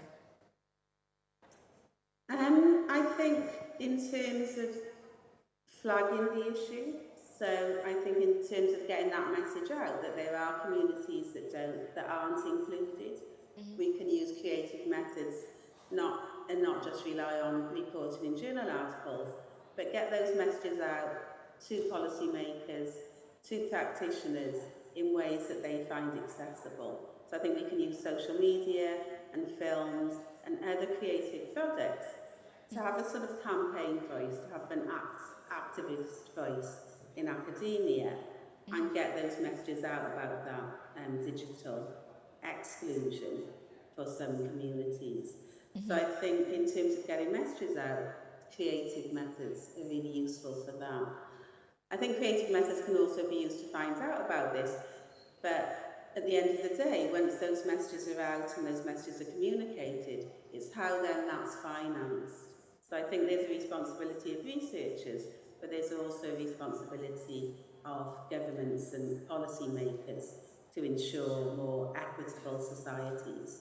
So I think that we can do the research and we can communicate the messages, but there's a sort of wider societal responsibility. Okay, so we now have another question from Putri. What are some examples of creative data generation methods discussed in the presentation, and how do they contribute to participant-led research? Maybe you can give real life examples, professors? Yeah. So there's lots of creative data methodologies that you can use, including sort of drawing and collaging. And so, for example, with drawing, I found that it's not suitable for everyone. So lots of children like drawing, a lot of adults not so keen. And that's why it's important to have choice. So I'd normally give people choice that they could use sandboxing, or they could use drawing, they could use photographs, they could use methods that suit them. But what I would generally do, so I would have a particular research question or research theme, and I would ask participants to make a representation of that. So, for example, do a drawing or a collage. And what I found with using this methodology is that participants then have a lot more time to think about that question. So I've had participants before making collages using magazines and scissors and glue, and they've often said that when they were looking through magazines, the pictures come to their attention that they weren't particularly looking for, but it's made them realise something about their own lives. Similarly, with drawing, I had a participant who was a mother, and when she drew her children in one of the images that she was creating for me, she put them on different perspectives. And she said, when I started to make this drawing to represent my family and my local community in different aspects, I realised that one of my children always takes all the attention and the other one is always in the background. So it gave them an opportunity to be more reflexive on their own lives.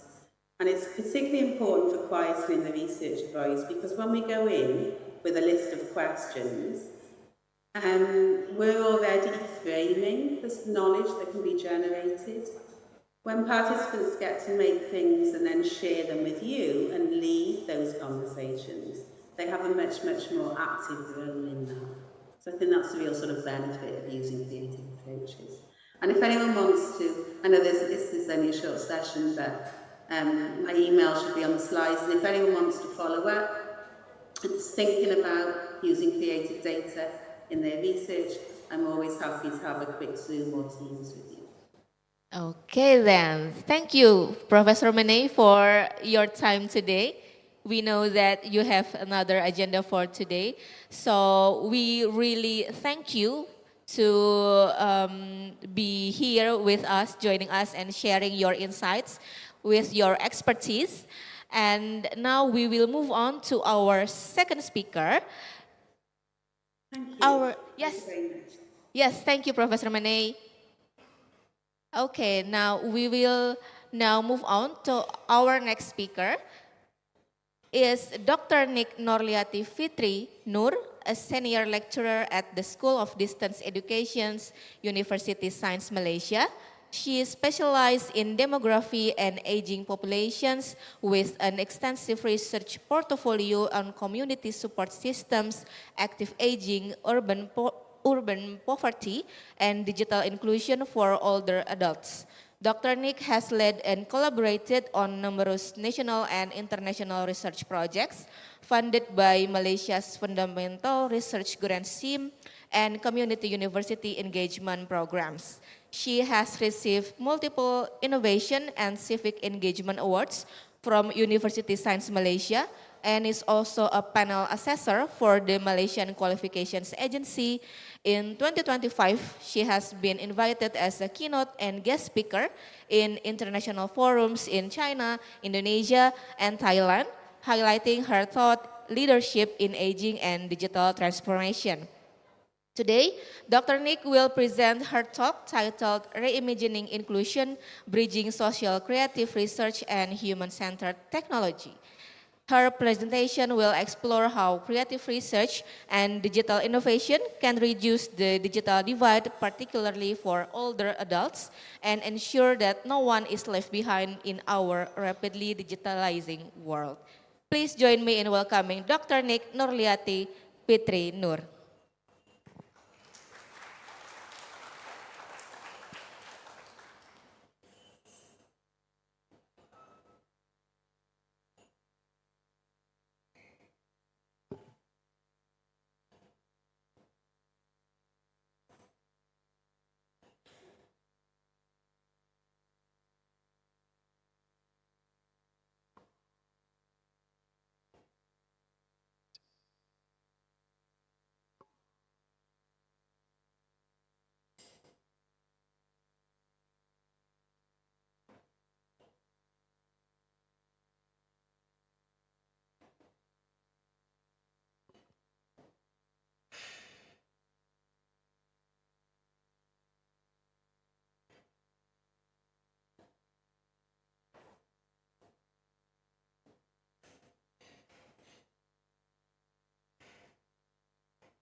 Okay, Assalamualaikum and good morning, good afternoon.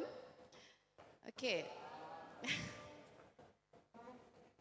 Pada pagi kita sudah bicara mengenai AI dan juga teknologi. Okey, untuk saya akan cuba membicarakan dalam konteks warga emas ataupun lansia, ya, older adult. Okay. So I'm Dr. Nick Nurliati Fitri from Universitas Malaysia, and I want to share about reimagining inclusion, bridging social creative research and human-centered technology. Okay, so when we talk about technology, we cannot forget about the inclusion society, iaitu lansia. Okay. In Malaysia, same with Indonesia, we have a rapid older adult for nowadays. They have many factors about the increasing the number of older adult. For example, the decrease of fertility, total fertility rate, and then the decrease about the median of age marriage, and then maybe increase the number of labor participation for women, and the increase the education for women and men. So this is contribute the factor for the highest percentage of older adult. Okay, and now we can see the rapid globalization and rapid for digitalization, and then we talk about AI and technology. But what about older adult atau lansia? Okay. This topic is very important to the older adult because they need to know how to use the technology so that they can increase their healthy and quality of life, and then avoid them to feel loneliness. Okay, and then So actually, when we talk about technology, we need to think about all the adults, how they can use the technology for their, for example, how they use the technology to booking a Grab, for example, or order the foods, or they can contact their friends, their neighbor, or their children.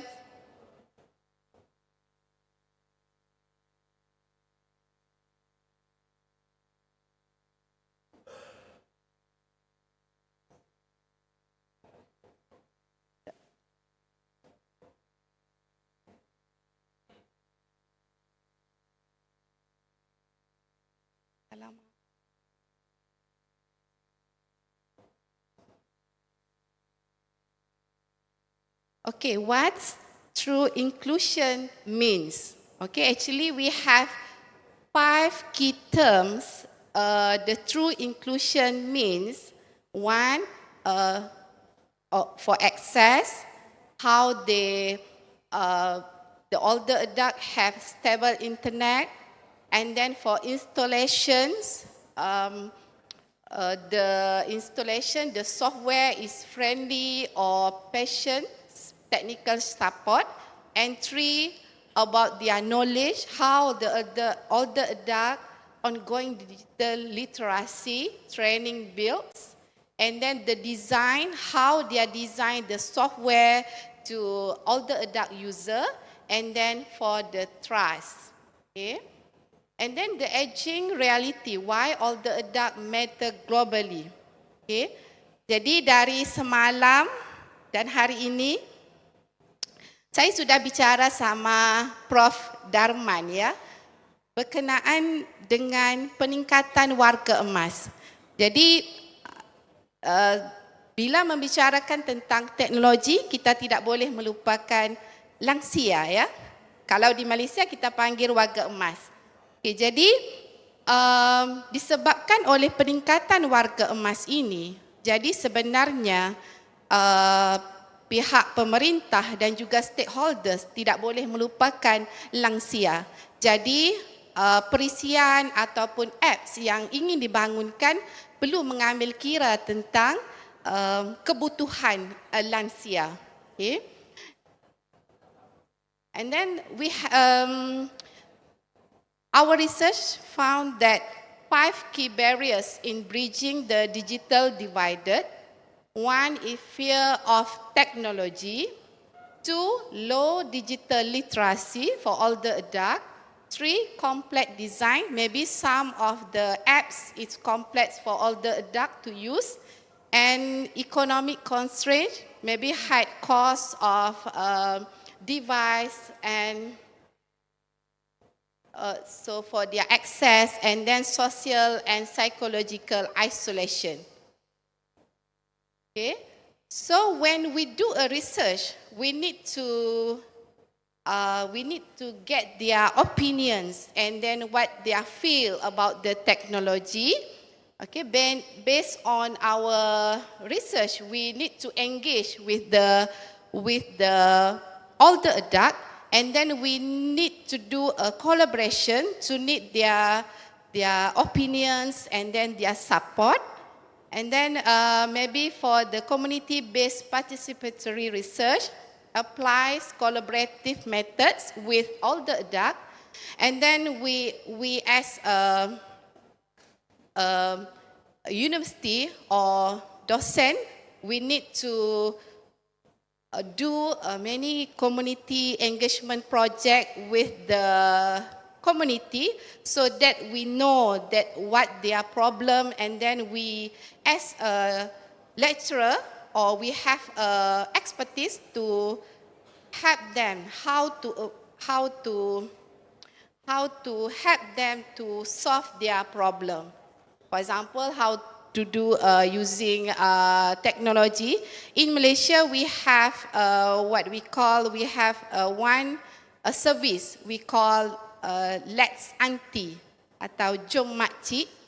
Jadi this is platform used for the older adult to booking the service, to accompany them to go to hospital or clinic or buy something, and then they have a ladies driver that will accompany all the adult. Okay.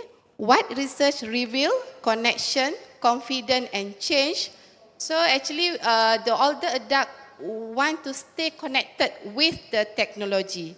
They're not afraid with the technology, but how we can introduce to them how to use technology, and then they want to learn and confident with guidance, how to use technology, for example, use Zoom, video call, okay, and then for digital activities, for example, video call, online classes, and then formulation, we encourage all the adults to still learning, okay.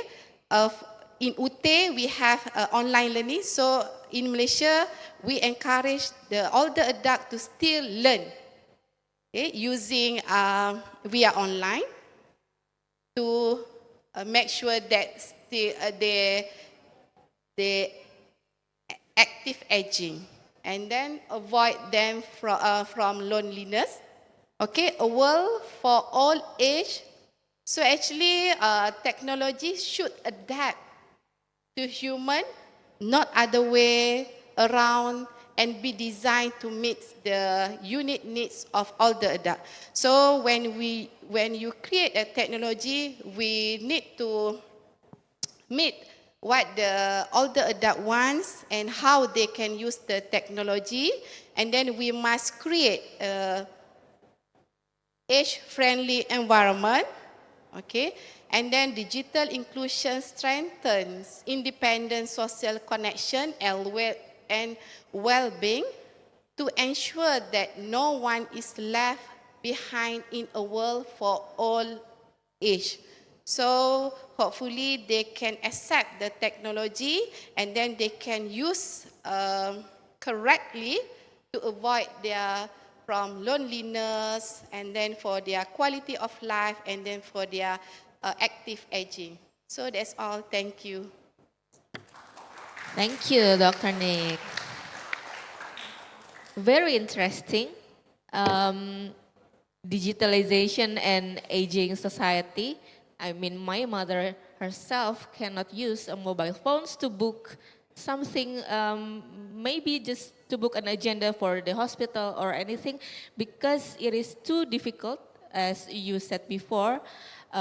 She cannot see because the font is too small, or the UX of the application is too difficult for her.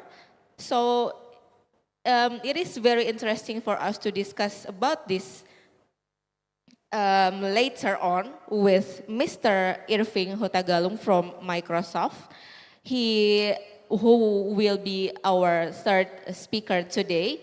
He is a practitioner from Microsoft Indonesia, and he will deliver his presentation. So before I will introduce Mr. Irving to you all, Mr. Irving Arnaldo Hutagalung is a Customer Success Director at Microsoft Indonesia.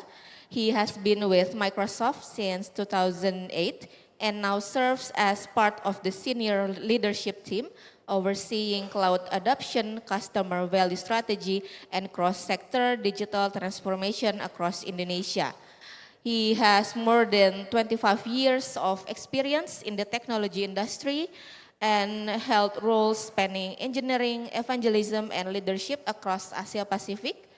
And he is also a certified expert in Microsoft Azure, AI engineering, and cybersecurity, and has received multiple regional awards such as the Microsoft Asia Gold Circle of Excellence and the Microsoft APAC Marketing Award.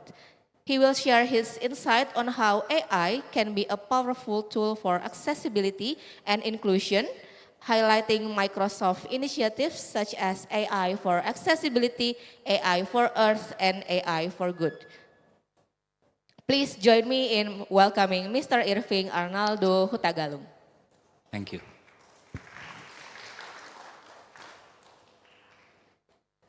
Okay, while waiting for the slide to appear, selamat siang semuanya. Ayo supaya nggak ngantuk ya. Selamat siang. Okay, thank you. Thank you for attending this conference. My name is Irving. I'm the Customer Success Director in Microsoft. I've been working for Microsoft for 17 years. And this topic is very interesting, right? Because disability is something that impacts all of us. Just a question to everyone here. Anyone here have a disability? Ada yang punya disability di sini? Or do you even know whether you have disability or not? Right? Because disability is not about cannot see or cannot hear something or cannot walk. But that's quite easy. But age is one of them, right? Like the previous presentation. So my mother, she's actually 80 years old and needs to go through stairs. She will need time to move, right? That's a disability. Imagine if this kind of conference, for example, even though we are doing this in Indonesia, but because this is an international conference, everyone speaks English. But I cannot assume that everyone in this room can actually understand me. Right? Will it be much easier if there is a subtitle in the screen? Maybe. Can technology help? Of course. Right? It will be much easier for everyone in the room and the one joining online if there is, we don't even need to translate. Just put the English subtitle on the screen, then it will be very helpful. For who? Not only for us. Imagine people with hearing impaired. How can they join this conference if they cannot hear what we are talking about? There is no subtitle. Are you expecting we do sign language as well? Yes, we can, but which language? US Sign Language is different from Indonesian Sign Language. Right? So that kind of disability is actually the one more impactful, because if we include every kind of disability in the world, actually out of 8 billion people in the world, 1 billion of them actually have disability in some form. It can be permanent, it can be temporary. Imagine if somebody who usually can see very easily and then have an accident, and then maybe needs to do some operation on their eyes. Maybe they cannot see for example, 2 weeks for recovery. So how technology can help them? Because they cannot read Braille, they're not used to it. So can they use their phone, for example, to understand what they're looking at? That kind of technology is what we are talking about, okay? So Microsoft actually have a specific program for accessibility out of 4 pillars of AI for good, because we know that artificial intelligence actually can help in this kind of situation. So AI for accessibility is one of the pillars, and because this is only like a 15 minutes presentation, I cannot show all of the products or the programs that we have, but let me share some of them. So I will share 3. The first one is what we call translator live presentations. So you can imagine, unfortunately I cannot do a demo. We can actually immediately, using PowerPoint, when I do presentation, there will be immediately a transcription on the bottom of the screen. That's one thing. That will be very helpful, even in a conference like this. The second part is we can do live translation. And I've been using this because Microsoft is using Teams at work. And you can imagine, right? If I join a meeting in Microsoft, it's a global meeting. Everyone from any country can join with different languages. Right? So the speaker can be from China speaking Mandarin. I'm from Indonesia. Well, I can choose English or Indonesian. I can see the transcription immediately at the bottom of the screen, or, and this is the power of AI, I can immediately do live translation of their voice. So they can speak Mandarin, I can hear in their voice, they're actually speaking Indonesian language. That's how far the technology have gone. Okay, so we can do this. This is the first technology that we can use. And imagine, this is not only helpful for us able people, but also will be very helpful for those with hearing impaired. Right? They can immediately see translations. Or for those with visual impaired, then they can hear the language that they know. Japanese, for example, Japanese language, Sundanese. Imagine the technology, right? The second thing that I can share is seeing AI. So imagine again, this is not for people with permanent visual impairment. They usually already used to it. So they know how to sense that there is a stair, for example. But imagine if a temporary impairment, like I mentioned, right? Somebody going through recovery from eye surgery, and then they cannot see, but only for a week. But they need to go up the stairs. So how can they know that there's a stairs actually in front of them? They can simply use their phone. Their phone becomes their eyes. They can use their earphone, and then they can see using audio-visual, right? The phone can tell them, hey, there's a stairs actually in front of you. That's what we can do. And also it can help age disability. For example, my mother, I keep asking her to send me documents because I'm helping her with some administrative tasks. Please send me your ID card. And then she took a picture of it, it's blurred, you know, or the light is not enough, or missing a corner or something, right? With this application, the application will guide her.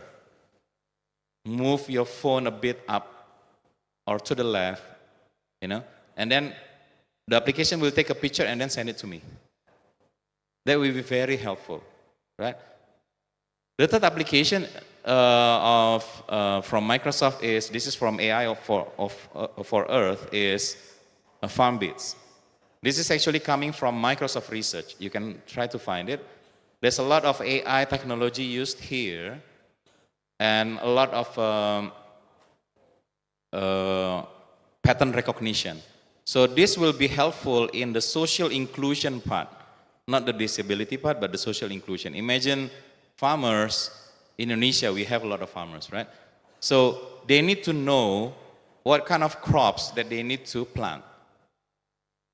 But they don't have all the access of technology to understand, oh, this is the soil condition, or this is the weather condition for the next 3 months, right? So they can use FarmBits combined with support from the government to provide all the devices.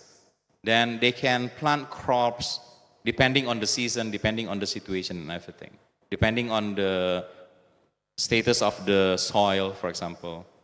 This has been done in India and China, and this will be very helpful to alleviate the issue with poor and rural conditions outside of the big cities, okay? Now,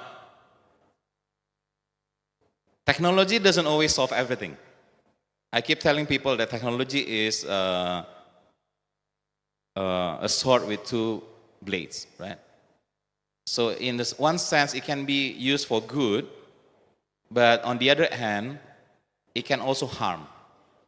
Right? Because this is a conference, I intentionally put 2 slides that actually questions the use of AI and technology. First is, we have to acknowledge that AI adoption is uncomparable. It is unprecedented, right? Because we try, and this is the survey that we do for those people that use Microsoft Copilot, Microsoft 365 Copilot, and this is part of a Microsoft Office program, right? When they use it, after a while, and then we do a survey, 70% said they were more productive. I'll give you one example, and this is what I do every day. If you check my schedule, I actually have 10 meetings today. Okay, 10 meetings, including this conference. And some of them, I cannot attend. For example, at the same time as this conference, actually there's another meeting that I should join. But I cannot join because I already commit to this conference. So what do I need to do? What used to be in the past, I need to listen to the recording. Imagine if a meeting is 1 hour, it means that after this conference, I need to listen to the recording for 1 hour. Or if I speed it up a bit, maybe 45 minutes. Right? But now with AI, I don't have to. As soon as the meeting is completed, I will receive in my email the summary of the meeting. What is the action items? And then it can even say that, hey, Irving, you were mentioned in minutes 15 when they're talking about something. So I can immediately go to that recording, minutes 15, and listen why they mention my name. Do they need me to do something, or do they need some data from me? So it's going to be very, very productive. I don't need to spend 1 hour just to know what needs to be done after the meeting. Okay? And then nearly 4 times faster catching up on missed meeting. And this is what I mentioned. Okay? And then 77% said they didn't want to give it up. So if there is a statement coming from some people saying that, oh, we are afraid that AI will take over our job, that's actually wrong. We should be afraid of other people taking our job because they can use AI better than us. Right? So that's the idea there. The second part is this. A significant divide, I think the doctor already mentioned this as well in the previous slide, the previous presentation. The digital divide is actually bigger because of AI. Why? Those that doesn't have access to the technology will be left behind, and we don't want that, right? There's a few items here. As you can imagine, younger people like you, most of you in the room, will be much more eager or much more willing to use AI, right? Anyone here have created a video using AI? For example, using the latest Sora? Anyone? Really? Are you sure? No one here have created a video using AI? I created a photo using AI. Oh, photo? No, video. Nano banana. Anyone created a video using AI? Yeah, a few of you, right? I don't even dare to do it. Canva maybe. Canva also have AI on its app, right? Canva. Sorry? Canva, but it's usually mostly for creating the slides and everything. But this one is to create a video. You just give a prompt. It will create your, yeah. Right? So, younger generation will be most likely to use it. Okay? And then there's geographical and language gaps. Those of you that is more used to English will be much better in using AI. Even though I can use Indonesian language in AI, but you see, it's just a bit of barrier for people because they thought that AI is only can be used using English. In fact, we can use Indonesian language as well, but people just don't know, and that's the other gap there. And then the general public versus super users.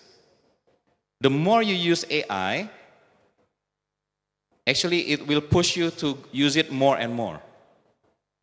It's just similar to car and motorcycles. If you used to use motorcycles and cars, you will try to avoid walking. The same thing. If I get used to use AI to be productive in meetings, I will scream if I don't have access anymore to AI. But on the other hand, the general public who never use AI will be a bit hesitant to use it. So this kind of the digital divide is getting larger actually due to the use of AI. So that kind of a discussion, if you have questions around this, then I'd be happy to answer after this. Thank you. Okay, thank you, Mr. Irving. Please give a round of applause. So now we will move on to the Q&A session. I will now invite for okay, so we already have several questions here. We start from here. maybe? Anyone can help with the microphone? Okay. Please state your name. Assalamualaikum warahmatullahi wabarakatuh. Selamat siang rekan-rekan Universitas Terbuka maupun dari luar Universitas Terbuka. Perkenalkan, nama saya Aisyah Nurul Fajri, saya mahasiswa Universitas Terbuka dan berasal dari Cirebon dan mengenyam ilmu FISIP atau ilmu hukum ya. Saya saat ini semester 3 dan kebetulan tadi Mr. Irving ada presentasi tentang AI for accessibility, saying AI assist with test gitu kan. Teknologi seperti saying AI menurut aku memang membantu banget sih ya Mister gitu. Cuma di sini membantu dan ketergantungan itu gimana? Kalau misalkan ada yang namanya ngebantu dan ada yang namanya ketergantungan. Nah, gimana cara menyikapinya gitu? Pertanyaan saya sederhana mungkin Pak Irving. Terima kasih. Terima kasih Aisyah. Pertanyaannya sangat menarik. I think we can directly answer the question, Mr. Irving. Okay.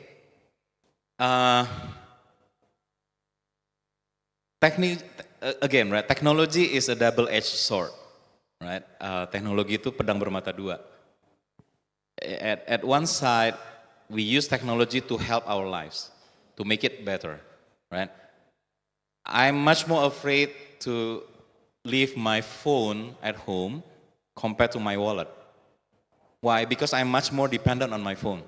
I have my calendar here. I can pay things with Chris. You know, I can do a lot of stuff. But if I just hold my wallet, then what can I do? Is it wrong? No. It's just technology moving forward. We use it to help our lives to make it better. So the same thing will be the same with AI, right?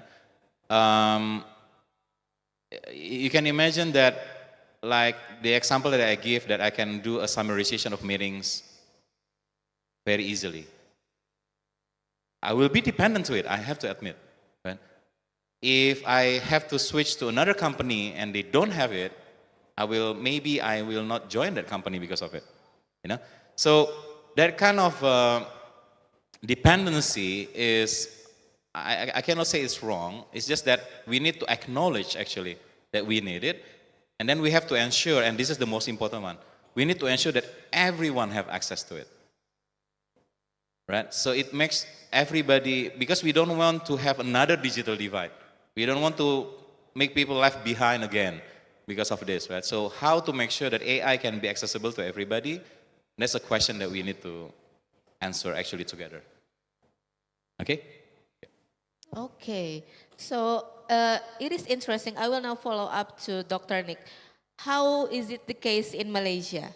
Are people, students like us, already dependent on AI? And how about the, like what you say, the older people, how are they have access to the AI? How are they using it? And how the policy in Malaysia give access for people with disabilities? Okey, jadi ada 3 perkara ya.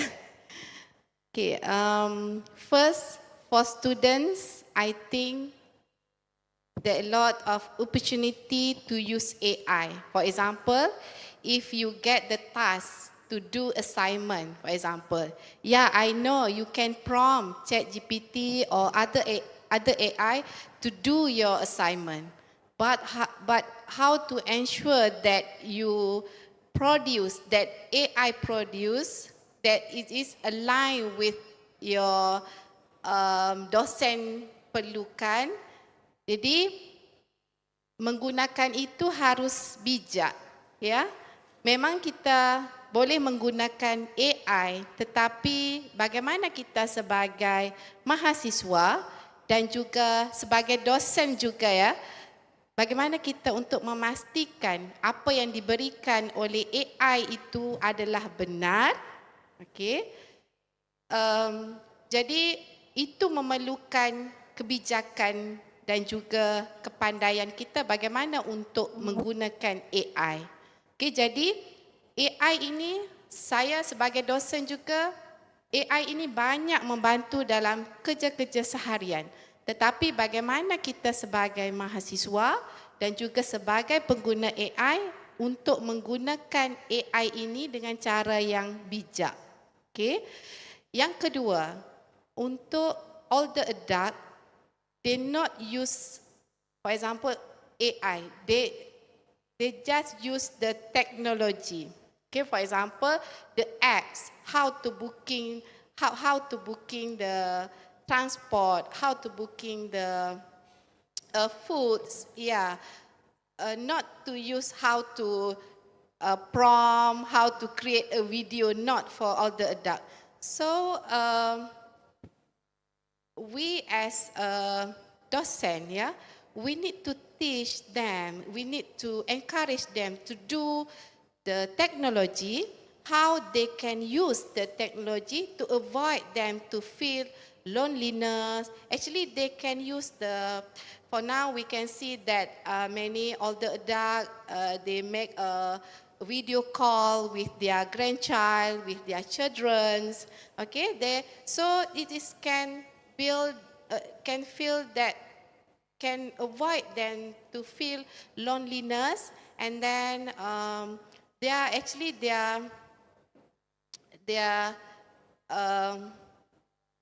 encouraged to do the technology. Okay, tetapi harus hati-hati kerana sekarang ini ramai scammer ya. Jadi kalau tersalah klik, habis uangnya di bank. Okay, jadi untuk pemerintah juga enggak ada limit. Jadi semua asalkan ada internet sahaja, ada internet access, can use the technology. So we cannot, we cannot cluster. This is not for all the adult. This is for younger. No. So actually, people in Malaysia can use technology if you can. Okay, if you want, you can. Okay. Thank you. Okay, thank you, Dr. Nick. Now we will move on to another question. Please, for the center table, yes. Thank you. Okay. Good afternoon, everyone. Let me introduce myself. My name is Dian. Actually, I'm third semester at Universitas Terbuka. My major is management. That presentation was mentioned earlier. What true inclusion means: access, installation, knowledge, design, and trust. My question regarding for knowledge, in the context of inclusion, how can social creative research generate new insight that transforms the way we educated the public about the ethical and inclusive use of technology? Thank you. That's all. Okay, thank you. Maybe Dr. Nick? Yeah. When we want to use technology, actually we need to have a knowledge how can we use the technology. Okay, I give you example. You know about AI, but how to use AI, ChatGPT, for example, how to do a good prompt to ChatGPT, or you know AI about how to create a video. So you can prompt how to give a good prompt to AI video. Okay, so for all the adults, if they want to use the technology, they need to have a knowledge how to use this, what the first step, maybe can teach by their children how to use the technology. So that's why I mentioned that if to use technology, you need to have access, knowledge, and then what's that? five keys. So that's all. Thank you. Okay, thank you, Dr. Nick. We will move on to another questions. Yes, please. Good afternoon, everyone. My name is Roha Prahmandia Mulya. I'm from Universitas Jakarta, Universitas Terbuka Jakarta, and I'm from Majority System Information.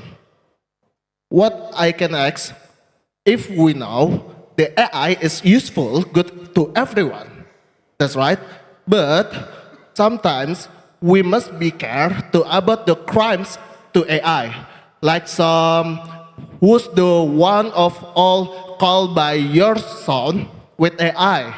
They are copy your son with AI. So that's we be careful about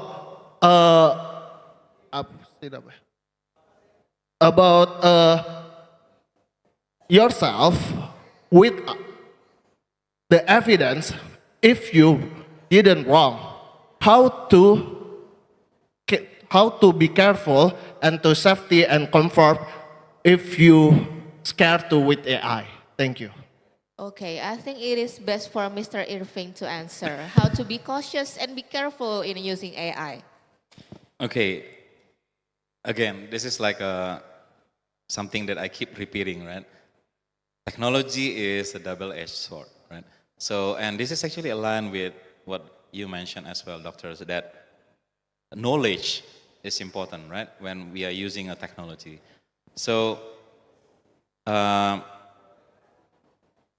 AI is no different. I give you another much more older technology, social media. Everyone can use social media however you want to use it, right? But how to protect yourself when you're using social media? Of course, you don't want to post everything. I keep telling people, especially parents, please don't post your children's photo on social media. That's very, very dangerous. Okay, that's one thing. The same thing as AI. If you don't know the terms and conditions of AI application that you use, then it's not the application's fault, it's your fault. Why you didn't read the terms and conditions? People simply, that's why I asked about who have created a video using Sora from OpenAI. Have you read the terms and conditions? They can use that video freely because you give them the right to use it.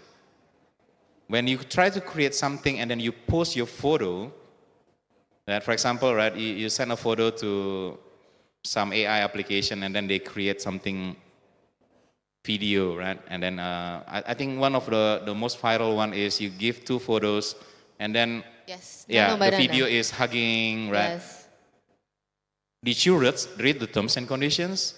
What they can do with your photo? So to protect yourself, actually you have to have the knowledge. You need to read the terms and conditions. I know, I think I can say that 100% of people here don't read the terms and conditions. No. Right? So just be careful. Right? So the same is with social media as well. You don't post photos in social media. The same thing with AI as well. And that's why a lot of companies, I'm not trying to sell products here, but one thing that Microsoft keep telling our customers is we have this commitment that if you use AI from Microsoft, we will not use your data for training, for whatever, but because your data is your data, we will not use it. Even after saying that, customer is still afraid, which is actually good, right? When we are afraid to do something, we will much more cautious and we will protect ourselves. So again, I know that younger generation like you or your friends don't really care about terms and conditions, but please do read it because it will protect you. Don't use applications that you don't trust or that you see the terms and conditions and say that, okay, they can use whatever you created. That's going to be very dangerous as well for everyone. Okay, I hope that answers your question. Okay. Thank you. Thank you. Thank you. Now we will move on to our participants online. Any questions from the online participants? Hello? Who is? Please state your name. open your mic and then state your name. My name is Mr. Mohammed Ali, and I'm an ICT teacher from Dubai. So my question is how Microsoft can collaborate with the government of Indonesia, especially the Ministry of Education, and they can help the students to be more proficient in English using all the technologies. We all know that Microsoft is a very big conglomerate of industries and technology. Is there any way that, because today we had so many presentations, we all were talking about the AI, we were talking about technology. So is there any way that how Microsoft can help? Okay, thank you. Mr. Irving?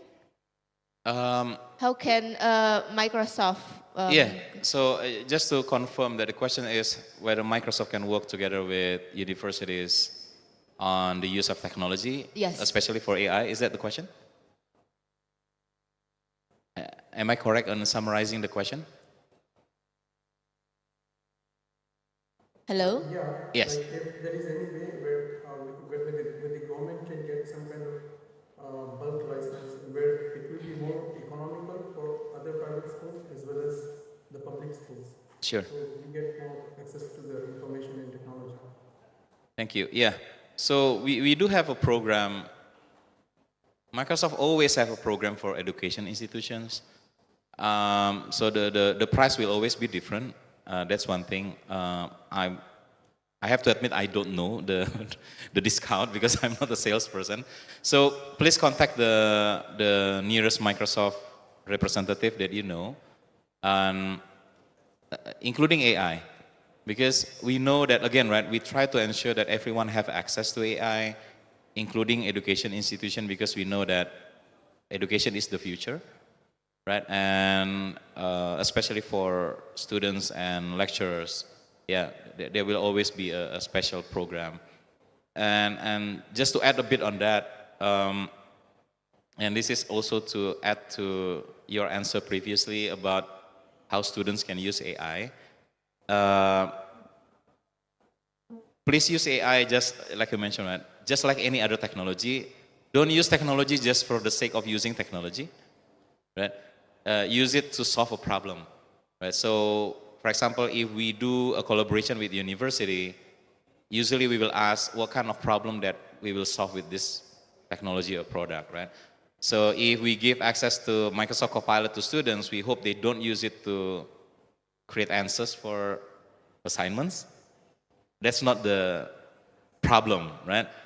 The problem is for you, for example, to do research, but then AI to help it, for example, right? And then how to ensure that the lecturers also can use it to create a much easier to understand content for learning, for example, right? So we do have a lot of engagement like that across the world with education institutions. So if you're coming from an education institution, you can contact the Microsoft office in your, not office, Microsoft office representative in your country. And then you just say that you are coming from an education institution. They can tell you what kind of programs that we have. Yeah. Okay, thank you, Mr. Irving. Okay, because the time is up for the discussion session, and I will now give a closing statement from Dr. Nick and also Mr. Irving before I close this session. Please. Closing statement. Okay, for AI, please sila gunakan AI dengan cara yang bijak. Sebenarnya AI ini banyak membantu dalam memudahkan kerja-kerja keseharian, tetapi bagaimana cara kita menggunakannya dengan bijak. Okay? Dan jangan sesekali bergantung kepada AI, apa-apa pun rujuklah kepada dosen anda masing-masing ya. Okey, itu saja. Terima kasih. Thank you, Dr. Nick, for reminding us again. In Indonesia now Gen Z is the trending now is Tanya GPT. Tanya GPT. Okay. Hashtag tanya GPT. You ask anything to GPT. Mr. Irving? Yeah, okay. I think to help everyone, let me use Indonesian language for this one. So, penutup ya. Jadi, kalau saya boleh titip itu ada 3 hal.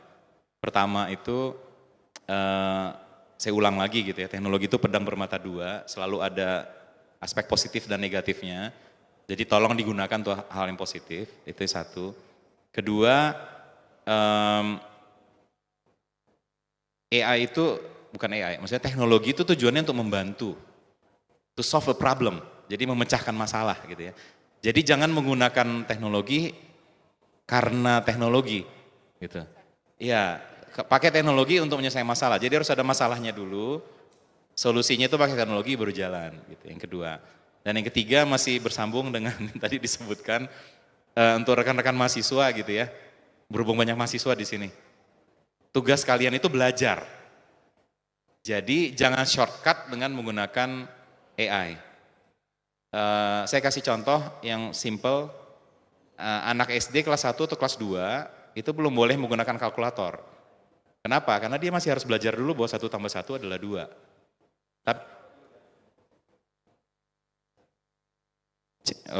Tapi kalau dia sudah mengerti dasarnya, setelah itu, begitu matematikanya mulai kompleks, dia boleh pakai kalkulator supaya cepat. Karena dia udah mengerti, sama. Jadi jangan gunakan AI untuk menjawab pertanyaan dari dosen. Yang lebih baik adalah, dosen kasih assignment, kalian buat, baru tanya AI. Apakah ini sudah benar? Berikan saya koreksi. Jadi gunakan AI itu seperti teman yang membantu. Gitu ya, ada alasannya kenapa Microsoft produknya namanya Copilot, bukan Pilot. Dia ada di sebelah kita tanya gitu. Saya sering begitu, saya buat presentasi, jadi kayak saya kasih misalnya tornya dari panitia, saya kasih presentasi saya minta, saya tanya sama AI, ini udah sejalan nggak? Ada yang kurang nggak? Apa yang harus saya tambahkan? Oh dia kasih tahu, oh ya kurang ini, baru kita lakukan. Jadi make AI as your companion to make you better, not to solve all your problems. Gitu. Mungkin itu titipan saya, terutama untuk rekan-rekan mahasiswa di sini. Terima kasih. Okay.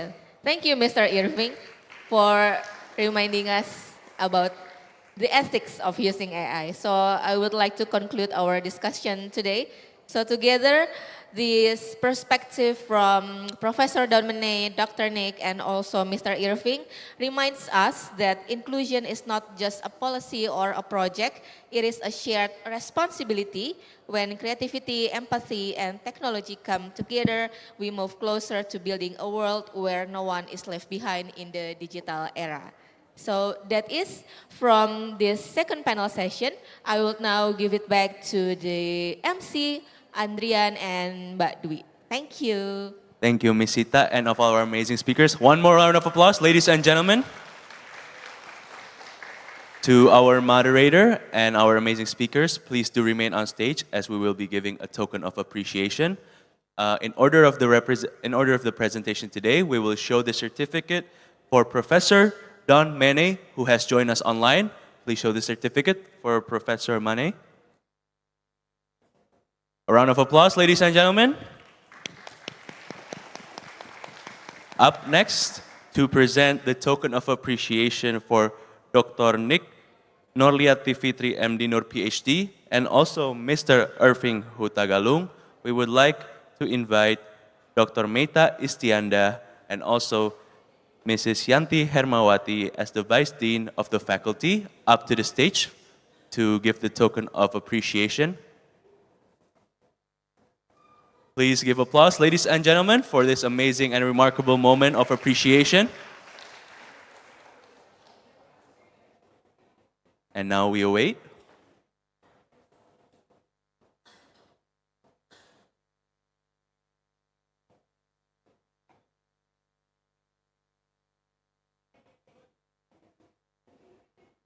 and now the Dean will be giving the certificate to Dr. Nick Norliati Fitri MD Nur PhD. Give your biggest smile. A round of applause, ladies and gentlemen.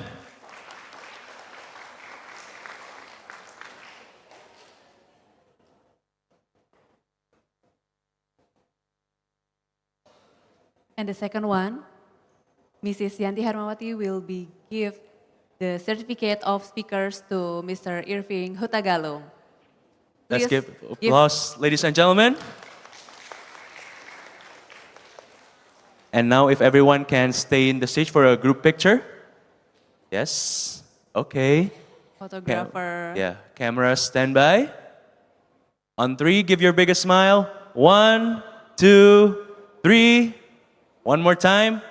1, 2, 3.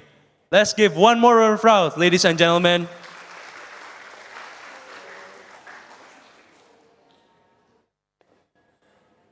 So Adrian, Yes, so Dwi. that was really inspiring session about AI. They talk a lot about AI.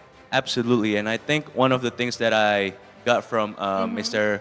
Hutagalung's presentation was about how AI could be useful not just people with disabilities, but also for people who just do daily basis for needs. And I think he mentioned that instead of using AI to finish our assignments, we can also we can instead use it to correct our assignments before we submit it, so we know how far we have to go, the things we need to do to get better grades. So it's not used to do our Yes, assignment, yes. but to complete our assignment. Yes, you hit it on the point, Dwi. Yes.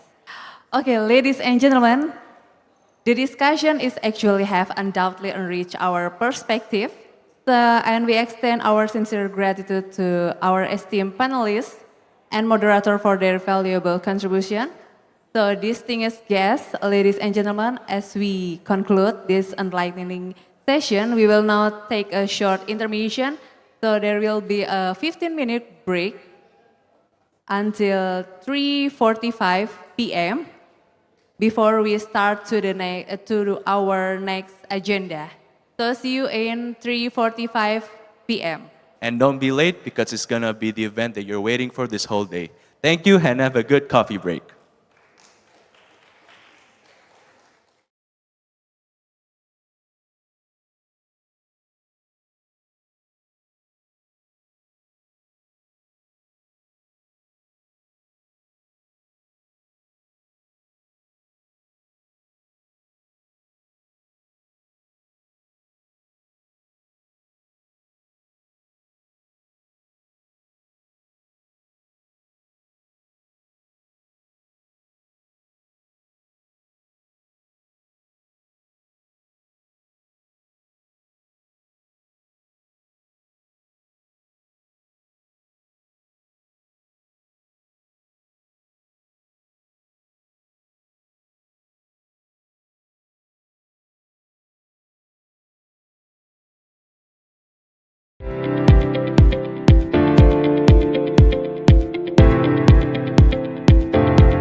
Banyak. Mana suaranya UT Jakarta? Oke, cek ombak dulu mumpung udah sore kan Mbak gitu. Banyak bakat terpendam ternyata. Benar. Oke, izin menggunakan bahasa Inggris lagi Bapak Ibu. Izin for all organizing committee, please assembly in the center of main hall to fill the empty seats in the main hall. Untuk seluruh panitia OSC 2025 dimohon untuk berkumpul dan mengisi tempat duduk yang masih kosong di main hall. Sekali lagi, kami umumkan untuk seluruh tim panitia OSC 2025, dimohon untuk berkumpul dan mengisi tempat duduk yang masih kosong. Terima kasih. Harus dipanggilan-panggilan ya Mbak Dwi ya, Betul. biar kumpul dulu nih. Saya kursinya masih ada yang kosong, mejanya masih ada yang kosong kan, biar kalau keisi semakin intimate, makin seru ya Mbak ya. Makin seru acaranya, Makin betul seru, sekali. asoy banget ini. Ladies and gentlemen, now we have reached the most awaited agenda. And now we will be announcing the winner for the best paper of the 7th Open Society Conference. Please give a round of applause, ladies and gentlemen. Okay, so to my data, Dwi, there were 113 papers submitted. Wow. 113 people so submitted papers to hopefully be the winner. And I was told that 6 were selected. Only 6. Only 6 out of Okay. 113. So they must have worked really hard. So let's give a round of applause, an appreciation for all 113 papers, first and foremost. Including my paper. Oh, including yours. Did you win? No, Oh, I think no, but okay. What if you win? You never know. Okay, I haven't know. I think we should find out, right? Okay. Okay, so as I alluded to earlier, there are 6 papers out of 113. And now we will first show 5 winners because they are not here with us. They are online, so we will show the 5 winners. So we will show it in 3, 2, 1. This is 5 out of 6. Can we show the 5 winners? Okay. Can we get a round of applause, ladies and gentlemen? For Ainun Nimatur Rohmah Nick and et al. Okay, this is one the first. Number 2, please. By the name of Ida, Mani, and Sadu, and Susanti. Let's give a round of applause, ladies and gentlemen. And the next one? The next one, Fang Mingsheng et al. Please give round of applause, ladies and gentlemen. The fourth one. By the name of Eddie, Agustinus, and Margareta. Let's give a round of applause, ladies and gentlemen. And now the 5th one. Septiawan, Andi, Haidar, Andi, and Andi. Let's give a huge round of applause, ladies and gentlemen. Now, you might be wondering, why did I give the first 5 but not the 6th one? You're wondering, right? True. So the reason why we showed the first 5 but not the 6th one is because the winner of the 6th paper is actually already in this room. Really? Yeah, you want to find out who? Is that me? I don't know. If I tell you the name, I think you'll be sad, but let's just move on, okay? Okay, so for the 6th winner of the best paper of the 7th Open Society Conference, drum roll. Please give a warm welcome to the paper by the name of Professor Maximus Gorky Sambiring. Please come up to the stage, sir. And to help present this certificate of the best paper, we would like to invite the Dean of the Faculty of Law, Social and Political Science of Universitas Terbuka. Please give a warm welcome to Dr. Meita Istianda. So yes, Dwi, this is the 6th winner, last but not least, and he's graced us with his blessing here by being here. So I think we will now commemorate this moment. The appreciation being given by students from maybe UT Jakarta or UT Bandung. Camera standby for Camera standby for moment. documentation as the Dean presents Prof. Gorky with his certificate. Let's give applause, ladies and gentlemen.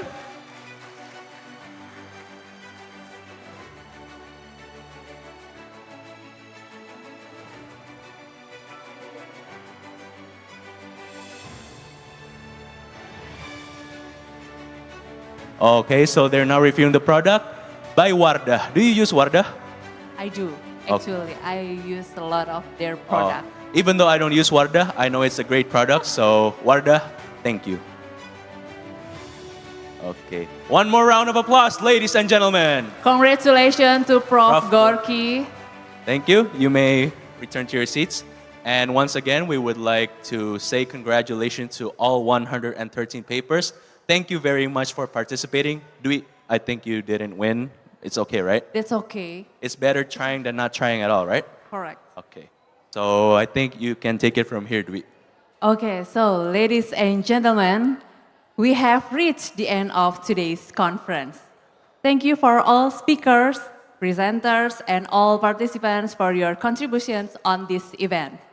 We also would like to thank our co-hosts, Universitas Mula Warman and University Sains Malaysia, and our sponsors, PT Paragon, PT Gramedia, PT Moratelindo, Bank BTN, Bank BRI, Bank Mandiri, Bank BSI, and also PT Pos Indonesia. We hope today's event become a great experience for you to share knowledge, experiences, and inspirations. Hope to see you again on the 8th Open Society Conference 2026. My name is Dwi. My name is Adrian. Thank you and have a good evening.